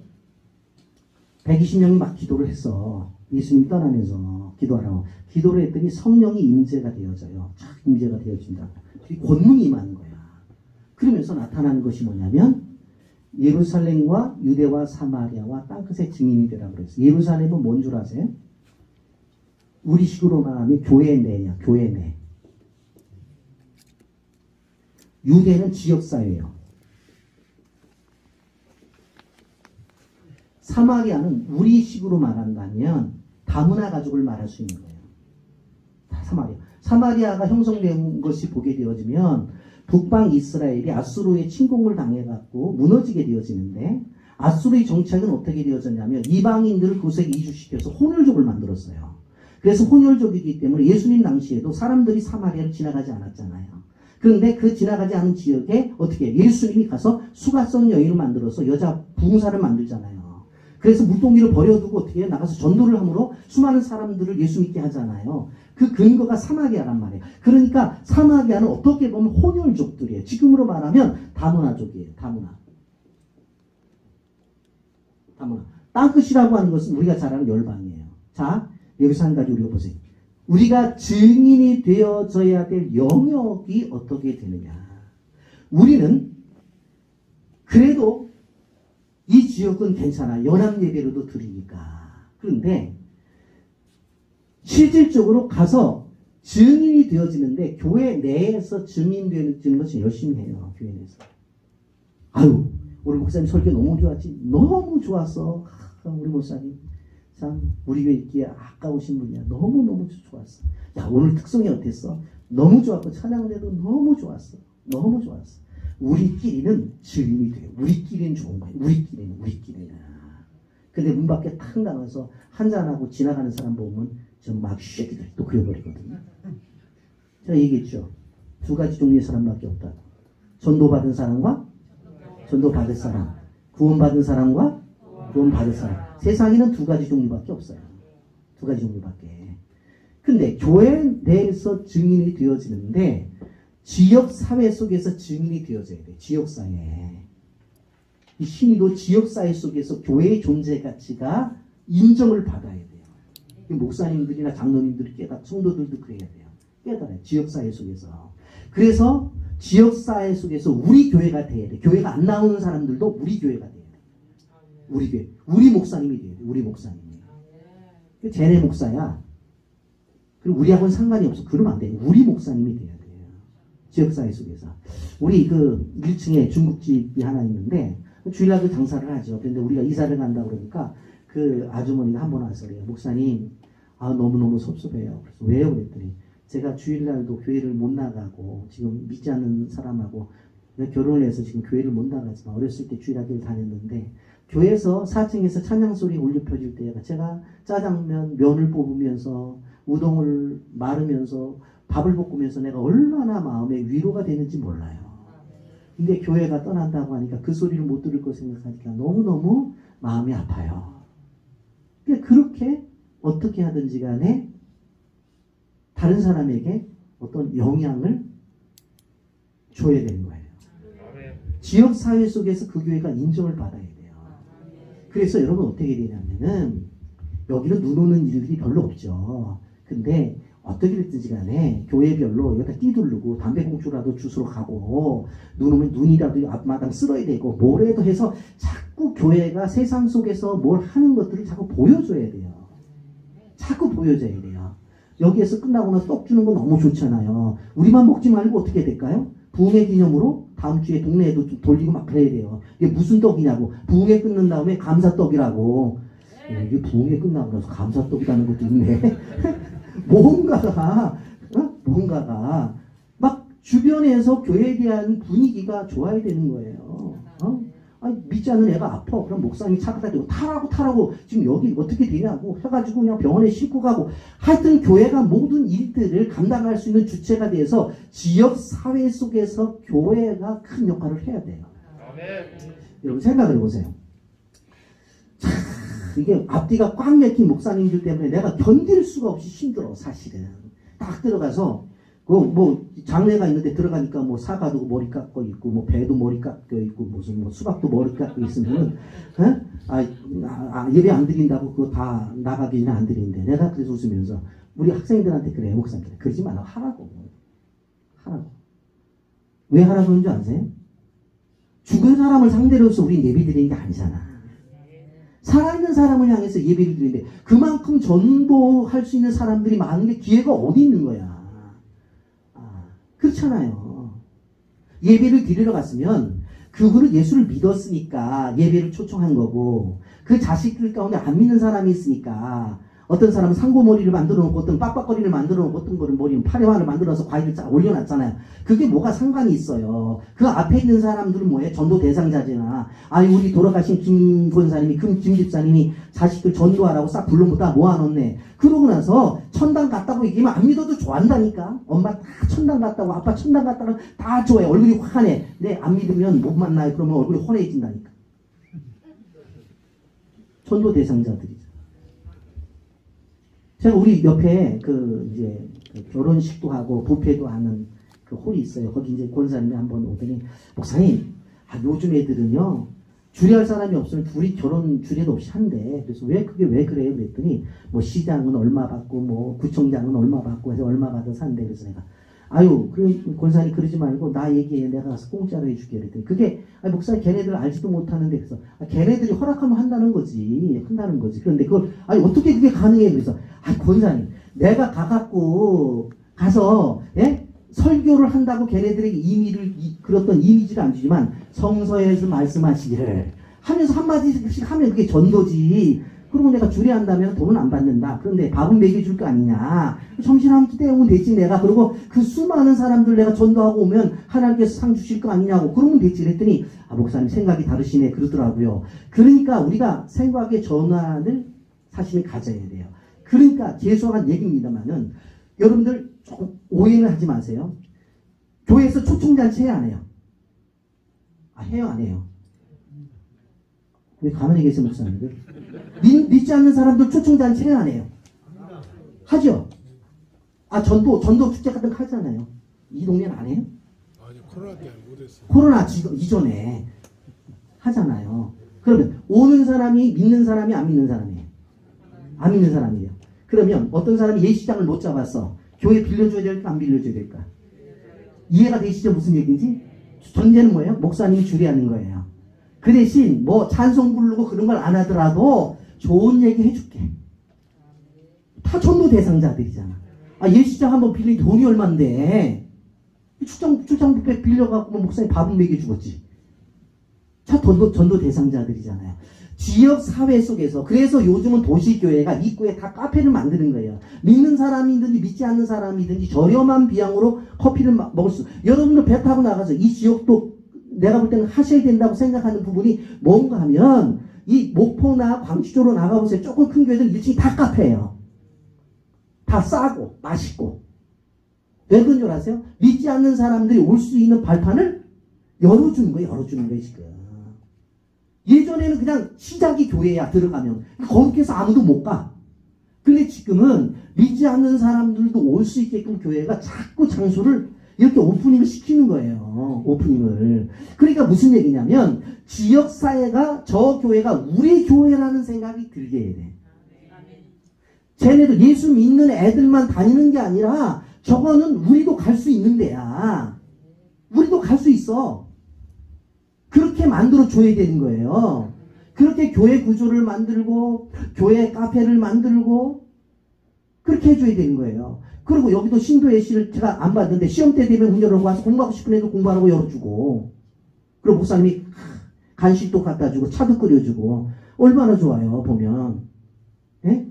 와서 놀더라도 집에 있으면 공부 하나 원하나 엄마가 노상 감시하는데 와보니까 목사님 감시도 안 하고 먹을 거 잔뜩 갖다 주고 얼마나 고맙습니까? 예? 교회가 지역사회 속에서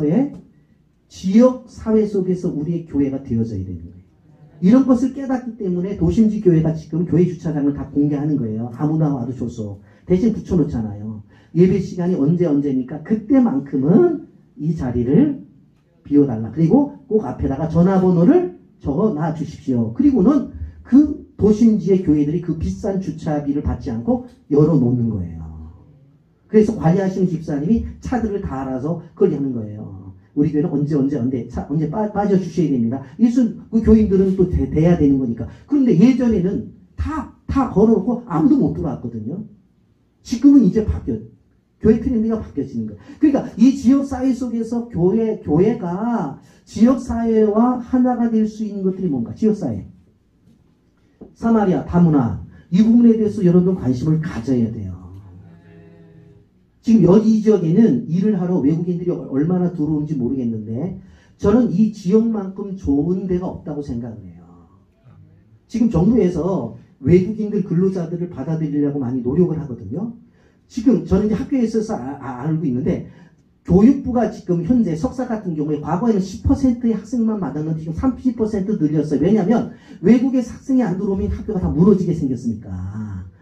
일도 안 되잖아요. 그러면 실질적으로 목사님들이 이 지역에 이제 면사무소나 그리고 군청하고 저기 시하고 연결을 해가지고 도지사하고 연결을 해가지고 지금 우리나라 시스템 같은 경우는 어떻게 되냐면 외국에서 토픽 시험을 봐가지고 들어오게 되면 국가에서 뿌리게 돼 있단 말이에요. 근데 그게 아니라 우리가 필요한 인원은 선교지에 있는 똑똑하고 착실한 애들을 좀 데려달라. 그래서 3개월 동안 일을 하면 걔네들 본국에서 3년 동안 버는 거거든요. 와서 3개월 동안 예수 믿는 집사님네들 소금 염전해서 일을 하고 잘 관리해서 이랬다 가라. 꼭 다음에 꼭 와. 내가 너 신청해 줄게. 가라. 돈 벌고 가지고 가고 여기서 잘 관리를 해주고 걱정하지 마. 걔네도 통장으로 만들어서 또 얼마 들어갔다. 이번 달 올라오면 이거다. 이거 얼마다. 너 이거 지금 다 보내면 거기서 네가 없을 때 다 쓰니까 네가 가서 써. 가서. 그래갖고 잘 교회가 관리해주고 집사님이 관리해줘서 간 다음에 다 돈 보내주고 그러면 걔네들이 다시 오게 되고 이런 관계를 맺으면서 걔네들이 결국은 어떻게 되어지냐면 한국에 살고 싶으면 여기서 살 수 있도록 길을 만들어주고 그렇게 하면서 이게 실질적으로 다문화 가정들이 여기서 정착이 되어지고 교회가 관심을 갖고 그 아이를 교회를 나오게끔 하고 그리고 그 또 한국 남자들랑 결혼한 애들 같으면 처갓집 보내면서 선교사잖아요. 여기에서 자라난 아이들에 대한 관심을 가지고 여러분 통계 보세요. 이 시골 지역에서 학교에 10명 가운데서 8명이 다문화 가정의 아들이고 2명이 한국 가정의 아이들이에요. 그 정도로 지금 시골 지역은 막 그렇게 돌아가고 있다고. 그거를 무시해서는 안 돼요. 그러니까 새로운 패러다임을, 그것을 어떻게 하냐면, 저는 교회가, 이 지역의 교회가 중심으로 해서 오히려 외국인들이 정착할 수 있는 시스템을 빨리 만들어 제시를 하면 실질적으로 면에서도 또 군에서도 관심을 갖고 도에서도 관심을 가져서 그 섬에 아이들 보내면은 정말 잘 관리를 해주고 행복해 하더라고. 그렇게만 소문 난다고 한다면은 우선권을 주겠잖아요. 여러분 연세 드는데 그 힘든 일 오래 못해요. 그렇잖아요. 그러니까 이 다문화에 대한 부분도 신경을 써야 돼요. 그 다음에 땅끝. 열방에 대해서. 그런데 지금 하나님의 생각은 어떤 생각이라고? 예루살렘에도 증인이 되고, 유대에도 증인이 되고, 사마리아에도 증인이 되고, 땅끝에도 증인이 되는 것을 예수님이 십자가에 죽고 승천하시면서 부탁한 것이고, 이러한 교회를 만들라고 말씀을 하셨는데, 현재 교회는 우리끼리만 증인이 되고 이웃사회, 다문화, 열방 상관이 없어요. 관심이 없어요. 그러면 하나님이 어떻게 하시는 줄 아세요? 촛대를 옮겨요. 내가 원하는 교회가 아닌데. 여러분, 교회가 무너진다는 표현은 저는 안 씁니다. 그런데 할 일을 하지 않으면 그 할 일을 하는 교회에 위임을 해줘요. 소아시아 7교회가 그렇게 큰 교회들이 지금은 하나도 없어요. 왜? 촛대를 옮기신다고 그랬잖아. 성경에. 촛대를 옮겼어요. 그래서 없는 거예요. 여러분들도 정신 차려야 돼요. 코로나 시대에, 코로나 이전에 한국 교회가 7만 개였는데 코로나를 지나면서 코로나 1년 지나니까 10,000개가 줄었더라고요. 근데 그 다음부터는 통계를 안 내더라고요. 제가 볼 때는 15,000개 이상 줄었을 거예요. 그리고 교회가 안 돼서 집으로, 목사님이 세를 못 내니까 집으로 들어가서 가족 중심으로 한 교회들이 많아요. 그런 교회까지 따진다면 밖에 있는 교회가 그래서 5만 교회나 될까? 교회가 줄어들고 있다고. 그런데 그것에 힘들어도 견디는 교회들이 뭔 줄 아세요? 이케, 예루살렘과 유대와 사마리아 땅끝까지 증인의 사역하는 교회는 하나님이 어떠한 방법을 통해서든지 간에 그 교회를 지켜주셨어요. 저는 그것이 우리 교회의 간증이에요. 우리는 이걸 하려고 노력을 했어요. 그랬더니 교회가 힘드니까 외부에서 돈이 들어오는 거예요. 선교 물품들이 들어오는 거예요. 이번에도 중국에 수출하던 메일 분유에서 중국에서 갑자기 그걸 안 받는다고 그래가지고 그걸 보낼 데가 없으니까 보낼 데 없냐고 그러길래 저한테 연락이 없어요. 그래서 뭐 보낼 데가 왜 없습니까? 그래갖고 제가 받은 게 5만 원짜리 분유통을 제가 기억하기로 한 4,000개 받았어요. 처음에 1차 보냈어요. 선교지에. 그랬더니 그렇게 유용하게 썼다고 연락을 했더니 정말 필요해요? 그러더라고. 근데 필요하다고 그랬더니 또 보냈더라고. 그런데 캄보디아에서 무슨 일이 벌어졌냐면 교인들만 나눠줬단 말이에요. 우리 선교지에. 그랬는데 어떤 사람이 와서 교인이 분유통을 받아왔다는 얘기를 듣고 컵을 갖고 와가지고 젖이 안 나오는데 뭐 걔네들 15살이면 결혼하고서 빼짝 말라고 요만하잖아요. 그런 애들이 무슨 젖이 나오겠어요. 애는 울지. 그러니까 어떡하냐면 교회 다니는 사람들이 분유 한 통씩을 받았다고 하니까 컵 한 컵을 가져와서 이것 좀 하나 한 컵 좀 얻을 수 없냐고 왔다는 거예요. 내가 그 얘기를 듣고 눈물이 나는 거예요. 눈물이 나더라고. 하나님 분유를 더 주셔야 되겠습니다. 했더니 또 연락이 왔어. 그래서 1,000개 가져가라고. 또 갖다가 보냈어요. 죄송한 얘기입니다만 내일 내가 아브라함의 비전에 대해서 좀 얘기를 할 때 얘기를 하겠는데 우리는 성경을 엄청나게 하지만 많은 돈이 움직이지만 교회가 가난하고 교회가 어려워서 교회 돈 갖고 하는 게 아니에요. 누가 자꾸 주어. 자꾸 줘서 해요. 사실은. 그러니까 비전만 분명하고 그것이 나의 사명이라고 생각하면 하나님의 백성들을 하나님이 굶길 수가 없으니까 사명을 가진 교회에 보내가지고 통로 역할을 하라고 그러는 거예요. 그러니까 이거 특별히 목사님들, 장로님들이 들어야 되는데 아무리 교회가 힘들어도 예루살렘의 증인, 유대의 증인, 사마리아의 증인, 땅끝의 증인의 역할은 해야 되는 거예요. 결혼식 하는 애들한테 저는 목사님 죄송하지만 주례비하고 장례비를 철저하게 강례상에서 선포해서 안 받는다고. 나는 교회에서 주는 사례비 외에는 나는 받지 않는다. 왜? 그것도 하나의 교회 일이지. 그게 어떤 그 짝이 아니잖아요. 그러면 목사님 사례비를 많이 받는, 그렇진 않아요. 한국교회에서 비교해보면 저는 그렇게 많이 받는 사람은 아니에요. 정말. 딱 그렇거든요. 그런다고. 그런데도 집사님들이 막, 뭐, 어떻게 그래, 목사님. 그러면서 막 돈을 집어 던지고 가. 그러면 그거 갖다가 제가 성교지에다가 농장 하나 만들어서 미션밥 만들어주고 이렇게 했다고 사진 찍어서 보내주고 이제 그렇게 하게 되어지는데, 결혼하는 아이들한테 내가 결혼 예비학교를 해요. 결혼 예비학교를 사주하는데 요새들이 뭐 목사님 꼭 사주해야 돼요. 막 그래. 그러면 내가 그래 2주에 깎아줄게. 그리고 2주 지키거든. 근데 그것만 해도 안 하면 어떡해. 안 하면. 근데 그걸 이제 결혼 예비학교를 하게 되어지는데, 그때 항상 얘기하는 것이 결혼은 너희 둘만 좋아서 안 된다. 양가 집안만 좋아서 안 된다. 나 주례비 안 받을 테니까 너희들 똑해가지고 너희 아파트 가가지고 노인정 가가지고 둘이 가가지고 미리 얘기해라. 점심에 떡 가져오겠다고. 떡 갖다 주고 니들 누구야? 결혼했어요. 왜 왔냐? 떡 주려고요. 우리 결혼했습니다. 잘 살게 기도해 주십시오. 그러고 알아. 그리스도인은 모든 것들이 나만 잘 되는 것으로 행복하는 사람은 그 진정한 그리스도인이 아니에요. 그리스도인은 하나님, 그리고 이웃, 그리고 베풀과 나눔과 섬김을 통해서 나를 통해서 풍성해지는 것들을 바라보며 행복해야 되는 거예요. 그래야 되는 거예요. 아시겠어요? 그러니까 교회 구조를 짤 때에 예루살렘도 증인, 유대도 증인, 크게 생각하지 마시라니까. 교회 형편이 어려우면 어려울수록 적은 것 갖고 그냥 하는 거예요. 보면. 적은 것 가지고. 해야지 큰 거 아니더라도 상관없어요. 그런 것들이. 지역사회 속에서. 그리고 사마리아, 다문화, 땅끝의 증인. 이러한 구조로 만들어 가게 되어질 때에 이 시대의 교회는 끝까지 유지가 되는 거예요. 여러분, 제가 여러분의 기도 제목 한 가지 또 드릴게요. 뭐냐면, 주님이 다시 오실 때 여러분의 교회 이름으로 여러분 교회에 있는 성도들이 주님을 맞이하는 교회 되게 하옵소서.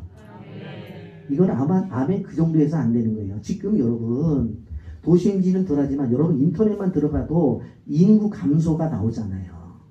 그러면 어느 지역은 몇 년 후에는 인구가 없을 거라는 얘기들이 공공연하게 나오잖아요. 그러면 결국은 사람이 없다는 얘기는 교회도 없어지는 거예요.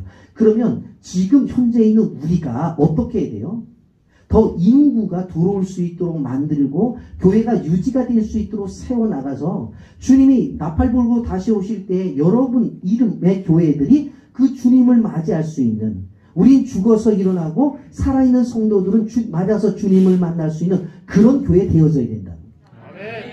그렇잖아요. 상태교회 밑에 가보니까 학교 폐허가 하나 됐더라고. 학교도 없어지는데 교회가 계속 유지된다는 보장이 어디 있습니까? 이 시대에 성도들이 정신 차리지 아니하면 안 되는 거예요. 여러분, 자, 그러면서 우리는 초대교회로 돌아가자는 말들을 합니다. 초대교회로 돌아가자. 그렇게 말들을 하거든요. 그럼 초대교회 어느 교회로 돌아가느냐 하는 부분을 한번 생각을 해 보려고 합니다. 자, 초대교회는 예루살렘 교회라는 교회가 있었어요. 예루살렘 교회가 어떤 교회인 줄 아세요? 자, 읽어보게 되어집니다. 첫째, 예루살렘 교회는 사역자들이 탁월했어요. 사역자들이. 사도행전 1장 13절 읽습니다. 시작.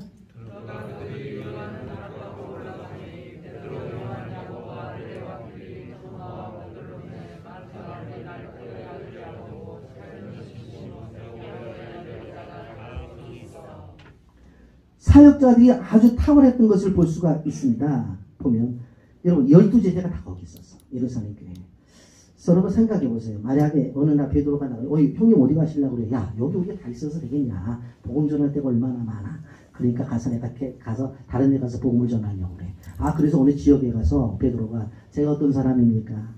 제가 참 물고기를 잡는 사람이었는데 어느 날 주님 만나서 깊은 데로 가서 그물을 던지라고 그래서 그물을 던졌더니 물고기가 찢어지게 잡힌 경험이 있습니다. 그랬음에도 불구하고 내가 주님 3년 동안 따라다니다가 배신을 때렸는데 어느 날 예수님이 오시더니 나한테 부활하신 몸이 와서 바야마시오라 내가 나를 사랑하느냐. 사랑합니다 했더니 다시 묻고 세 번을 물어서 내가 주를 사랑하는 주께서 하시나이다. 아 그래 그거 내가 회복이 된 사람이다. 자 우리 열심히 합시다. 그러면 교인들 안 모이겠어요? 모인다고. 요한이 뭐라고 말하냐면 주님과 가장 가까이 있었던 사람이 누군지 아냐고. 나라고. 내가 예수님의 무릎에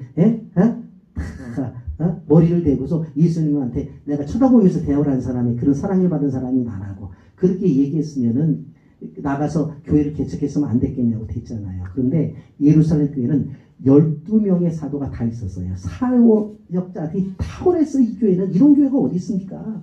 아시겠어요? 두 번째 사도행전 2장 4절 말씀 2장 13절 다 같이 읽습니다. 시작.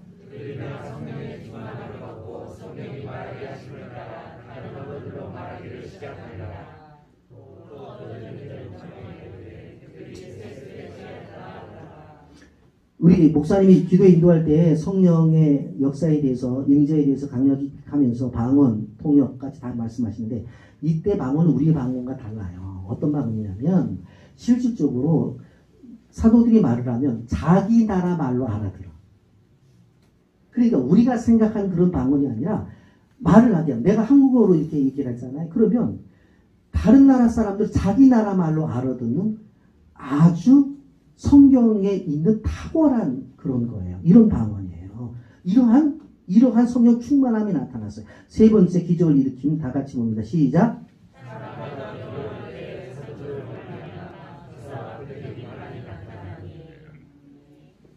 사도행전 3장에 보면 그 성전 입구에는 안전병이 일으키잖아요.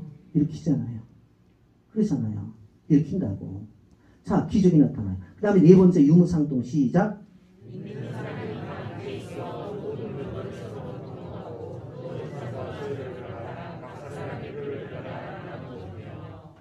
여러분 유무상통 어떤 것입니까?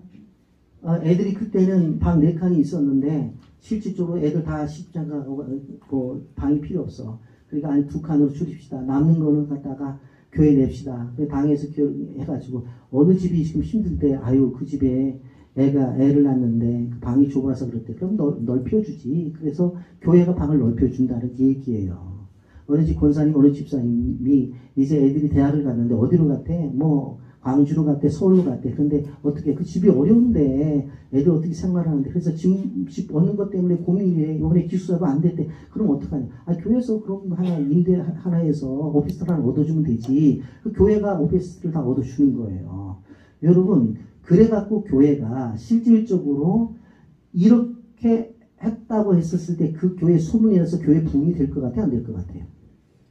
그건 그냥 급작스럽게 부흥이에요. 그 교회만 나가면 애들 도해주로 나가면 집 다 얻어주는데 그렇게 생각을 해보세요. 그게 부흥이 안 되나. 근데 초대교회는 그랬다니까. 초대교회는 있는 거 자기가 쓸 것 외에는 다 내놓고서 그것 가지고 어려운 사람들 다 얻어가줬어요. 얼마나 좋은 교회예요. 그 다음에 여기 보면 모임의 활성화 다 같이 사도행전 2장 46절 있습니다. 시작.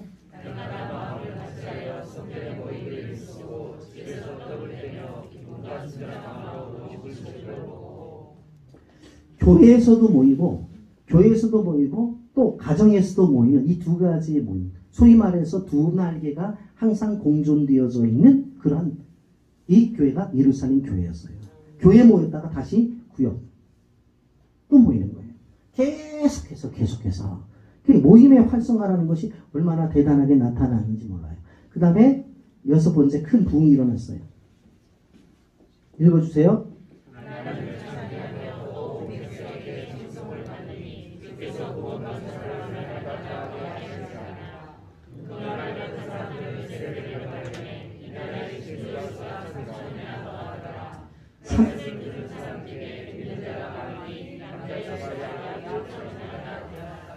여러분 베드로가 설교했더니 3,000명이 모였어요. 그 다음에 설교했더니 5,000명이 모이고 그 다음에 설교했더니 그 다음에 10,000명 그 다음에는 셀 수가 없었다고요. 부흥의 속도가 대단하게 빨랐어요. 큰 부흥을 일으켰어요. 그 다음에 순교자를 냈어요.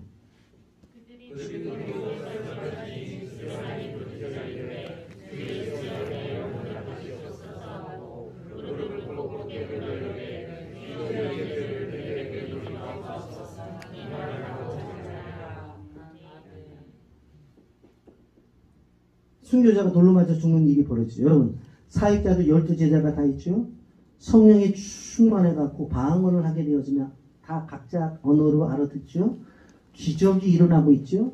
있는 것들 외에 자기가 쓸 것 외에 다 내놓으면 교회가 알아서 다들 가난한 사람 다 도와주죠. 그 다음에 큰 부흥이 일어나죠. 순교자를 내죠. 이런 교회에 얼마나 좋습니까? 그래서 목사님들이나 교회 성도들이 초대교회가 되자고 그렇게 얘기를 하는 거예요. 그런데 한번 보세요. 그 다음에 우리가 볼 곳이 안디옥 교회라는 교회를 봐야 됩니다. 안디옥 교회. 자, 안디옥 교회는 바나바가 사도 바울이 회심을 했는데 예루살렘 교회도 그걸 믿지 못하니까 바나바가 실질적으로 사도 바울을 데리고 가서 이 사람은 회심했다. 옛날에 예수 믿는 사람들을 잡아 죽이던 그런 사람들이 아니다. 그랬더니 그걸 어떻게 믿냐 그랬더니 믿어달라고 그랬더니 그럼 네가 데리고 가서 둘이 저기 가서 개척해. 그래서 바나바가 사울을 데리고 나중에 바울이 되지만 그 사람을 데리고 가서 개척한 데가 안디옥이에요. 거기서 개척을 했어요. 그런데 성경의 흐름을 보게 되어지면 사울과 이제 바나바와 사울이 나가다가 나중에 어떻게 되냐면 바울과 바나바가 나오다가 바나바 이름은 없어져요. 그렇게 성경이 흘러간단 말이에요. 흘러가는데 실질적으로 여기에 바울이 중심이 되어서 우리가 잘 아는 대로 1차 전도여행 2차 전 간단하게만 이걸 제가 설명을 드릴게요. 2차 전도여행 3차 전도여행 보통 이제 뭐 여러 가지로 이제 얘기를 합니다만은 1차 전도여행, 2차 전도여행, 3차 전도여행을 우리가 두고 볼 때 생각을 해서 어느 날 안디옥 교회에서 무슨 일이 있었냐면 목사님이 이삿짐을 싸는 것 같아요. 그래서 깜짝 놀라서 또 권사님이 목사님 뭐 하세요? 그랬더니 내가 복음을 전해야 될 마음이 생겨서 아직 예수 믿지 않는 사람들이 많아서 그곳에 가서 복음을 전하려고 그래. 그러세요? 다녀오세요. 그러고 갔어요. 한 달이 지나도 안 오고 2달이 지나도 안 오고 1년이 지나도 안 오고 한 2년이 지난 다음에 어떤 목사님이 목소리는 목사님 같은데 얼굴은 아니야. 그래서 교인들이 와서 쫓아가 봤더니 막 엉망진창이 거지가 돼서 온 거예요. 목사님 맞아요? 맞다고. 그래갖고 싹 씻고 와서 또 설교를 하면서 은혜 받은 걸 얘기하니까 그러냐고 해서 했어요. 그러다가 한 1년 정도 있다가 또 다른 집사님 오더니 목사님이 또 이삿짐 싸는 것 같아. 그래서 갔더니 왜 그러세요? 그랬더니 지난번에 그 복음을 전한 개척한 데가 힘들다는 얘기가 들려서 한번 돌아보면서 내가 전도도 하고 그들의 문제도 얘기 좀 해주려고 내가 가는 중이라고. 그거 어떻게 갔다 오시라고. 그랬더니 이것도 1년도 좋고 2년도 좋고 3년도 좋고 안 오는 거예요. 그래도 한 3년 만에 또 나타나셨어. 나타났는데 완전 생그지가 된 거야. 성경이 나타나죠. 돌로 맞고 태장으로 맞고 강의 위험과 산의 위험과 그 보통 당했냐고. 그렇게 그런 고비를 당해갖고 와가지고 만신창이가 돼서 왔는데 목소리는 그런데 행동은 어떻게 목사님 같질 않아. 만약에 맞대. 알았다고. 그 목회를 하셨어요. 하다가 한참 있더니 또 어디 가신대. 그러다가 사도 바울이 어떻게 했어요? 가서 로마에 가서 순교하고 끝난 거예요. 여러분 한번 생각해 보세요.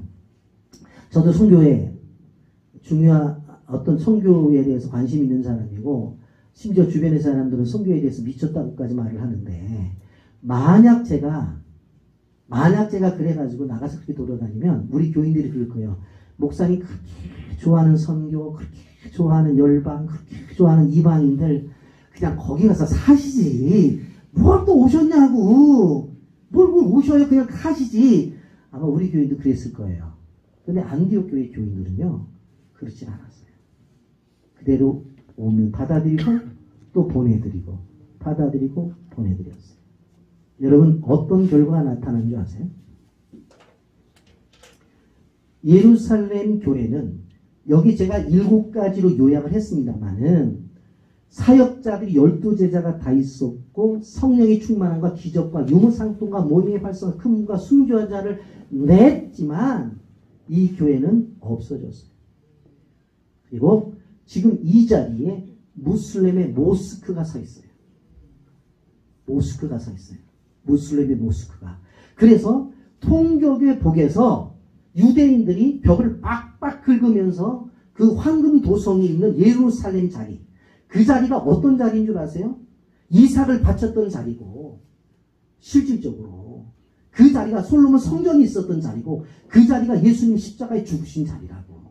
그 자리에 무슬림의 지금 현재의 황금성이 딱, 도성이 거기에 딱 안고 있어요. 그러니까 유대인들이 어떻게 해요? 눈물을 흘리면서 저성을 회복하게 해달라고, 저성을 회복하게 해달라고 기도를 해요. 그러면 이렇게 좋은 교회였으면 끝까지 유지가 되어져야 되잖아요. 안 됐어요. 근데 안디옥 교회는 바나바와 바울에 있다가 목회도 안 하고 세상 돌아다니는 그러한 바울 목사님인데, 실질적으로 안디옥 교회는 어떻게 되었습니까? 소아시아 7교회가 다 무너지고 말았지만 지금도 안디옥 교회는 그곳에서 정기적인 예배가 드려지지는 않지만 어떤 역사가 나타난 줄 아세요? 그 자리가 안디옥 교회라는 자리 때문에 세계 각국에 있는 모든 그리스도인들이 거기 와서 예배를 드리고 간다고. 이게 더 놀라운 역사예요. 저는 제가 볼 때 그 자리에 교회가 세워져서 예배를 드리는 것보다 한국의 목사님들이, 성도들이 가서 그 장소에 가서 예배를 드리고, 미국 사람들이, 아프리카 사람들이, 필리핀 사람들이, 캄보디아 사람들이 그곳에 가서 아, 여기가 사도 바울이 그렇게 목회하던 그 흔적이구나, 그 자리에서 예배하는 것이 더 가치가 있다고 생각해요. 그러면 왜 이러한 일들이 안디옥 교회는 왜 이렇게 유지가 되고 예루살렘 교회는 유지가 안 되었느냐? 아까 가르쳐드렸잖아요. 예루살렘 교회는 예루살렘에는 있었어요. 사마리아에 관심이 없었어요. 이방인의 관심이 없었어요. 땅끝에 관심이 없었어요. 그러니까 무너지는 거예요. 그런데 안디옥 교회는 그 작은 교회고, 예루살렘 교회보다는 아주 작은 교회지만 끊임없이 무엇에 대한 관심이 있어서 예루살렘과 지역 유대 사회와 그리고 사도 바울이 이방인에 대한 관심을 가졌고 땅끝에 대한 관심을 가지고 있었기 때문에 이 교회는 하나님께서 보존시켜 주십니다. 여러분의 교회가 보존되길 원하세요? 아멘? 방법은 제가 가르쳐 드렸어요. 방법 가르쳐 드렸어요. 이제는 지역사회에 관심을 가지세요. 이제는 여기 나와 있는 외국인 여러분 관심을 가지세요. 하나라도 관심을 가지고, 교회를 안 나와도 명절 때는 떡이라도 주고, 왜 주세요? 먹어라. 관심을 가지시는. 아, 나는 교회를 안 나갔지만 한국에 왔을 때 그리스도인은 그래도 우리한테 잘 대해줬어. 힘든 일 있으면 얘기해. 우리가 도와줄게. 걔네들 쉽게 내놓지 않습니다. 돈 뺏기는 줄 알아서 돈도 안 맡겨요. 그래요. 저 다 알아요. 그렇지만 그럼에도 불구하고 끊임없이 얘기하고, 위기를 당했을 때 어떻게 하면 좋아요? 찾아왔을 때 따뜻하게 대해서 그들의 문제를 해결해 줘야 돼요. 그리고 더 나가서 우리의 돈이 들어가더라도 그렇게 해서 열방까지 나가게 되어지면 결국은 하나님께서 그 교회는 어떻게 한다? 끝까지 유지시켜 주신다. 아멘? 왜? 하나님의 방법으로 교회가 운영되어지니까. 아멘? 여러분, 이런 과정 속에서 맨 마지막에, 그럼 비전을 가진 사람은 어떤 자세로 살아가야 되느냐? 1차 전도에 7지역을 방문했다고 했고, 2차 전도 지역에 10개 지역 방문하고, 3차 전도 지역에 8개 지역을 방문했다는 지도까지도 다 PPT에 있어요. 그러니까는 그런 거 필요하신 분들은 나중에 여기 다 자료 놔두니까 필요하신 분들은 가지고 가시면 돼요. 그리고 맨 마지막에 보세요. 더 나가서 2차 전도회, 3차 전도회 쭉 나오죠? 넘어갑니다. 자, 그 다음에 4차 전도회. 비전을 가진 자의 살자 마지막입니다. 보세요. 나를 충성되이 여겨. 나를 능하게 하신 그리스도 예수께 주께 내가 감사하며 나를 충성되이 여겨 내게 직분을 맡기시니라. 여기에 디모데전서 1장 12절의 원어적 의미는 충성되이 여겨라는 뜻도 있지만 충성되이 일할 줄을 믿고 라는 뜻이 있어요. 그래서 목사님들 제가 가르치잖아요. 그래서 두 가지를 잘 봐라. 어떤 사람들은 충성되게 일해가지고는 임직 받을 때까지, 장로님 될 때까지 주일날 주일 저녁, 수요일 저녁, 금요 저녁까지 딱 나보니 임직시켜 나온 다음부터는 방학하더라. 그런데 어떤 분들은 나 같은 사람을 이렇게 맡겨서 해서 임직받고 더 잘하는 사람도 있어요.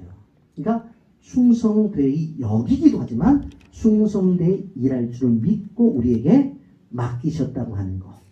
그렇기 때문에 이제 12월달 다 되면서 내년 또 목사님들이 조직을 짤 거 아닙니까? 뭘 좀 맡아주세요. 안내를 좀 해주세요.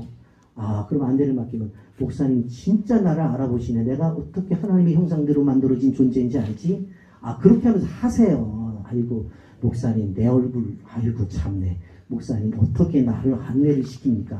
안내는 교회 얼굴인데 그러지 마시고 하시라고. 충성되게 일할 줄 믿고. 그 다음에 또 기자나 죽도록 충성하라. 다 같이 시작. 넌 항상 하던 고향을 드리겠습니다. 볼지어다 마음과 항상 이라는데서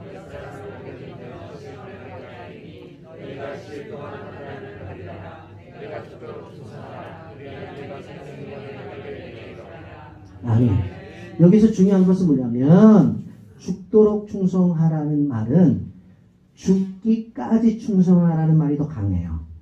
그러니까 죽어야 된다는 그런 얘기가 아니라 하나님이 나의 인생을 90세까지 살게 하셨으면 90세 될 때까지 충성하는 거고 100세 살게 하셨으면 100세까지 끝까지 충성하라.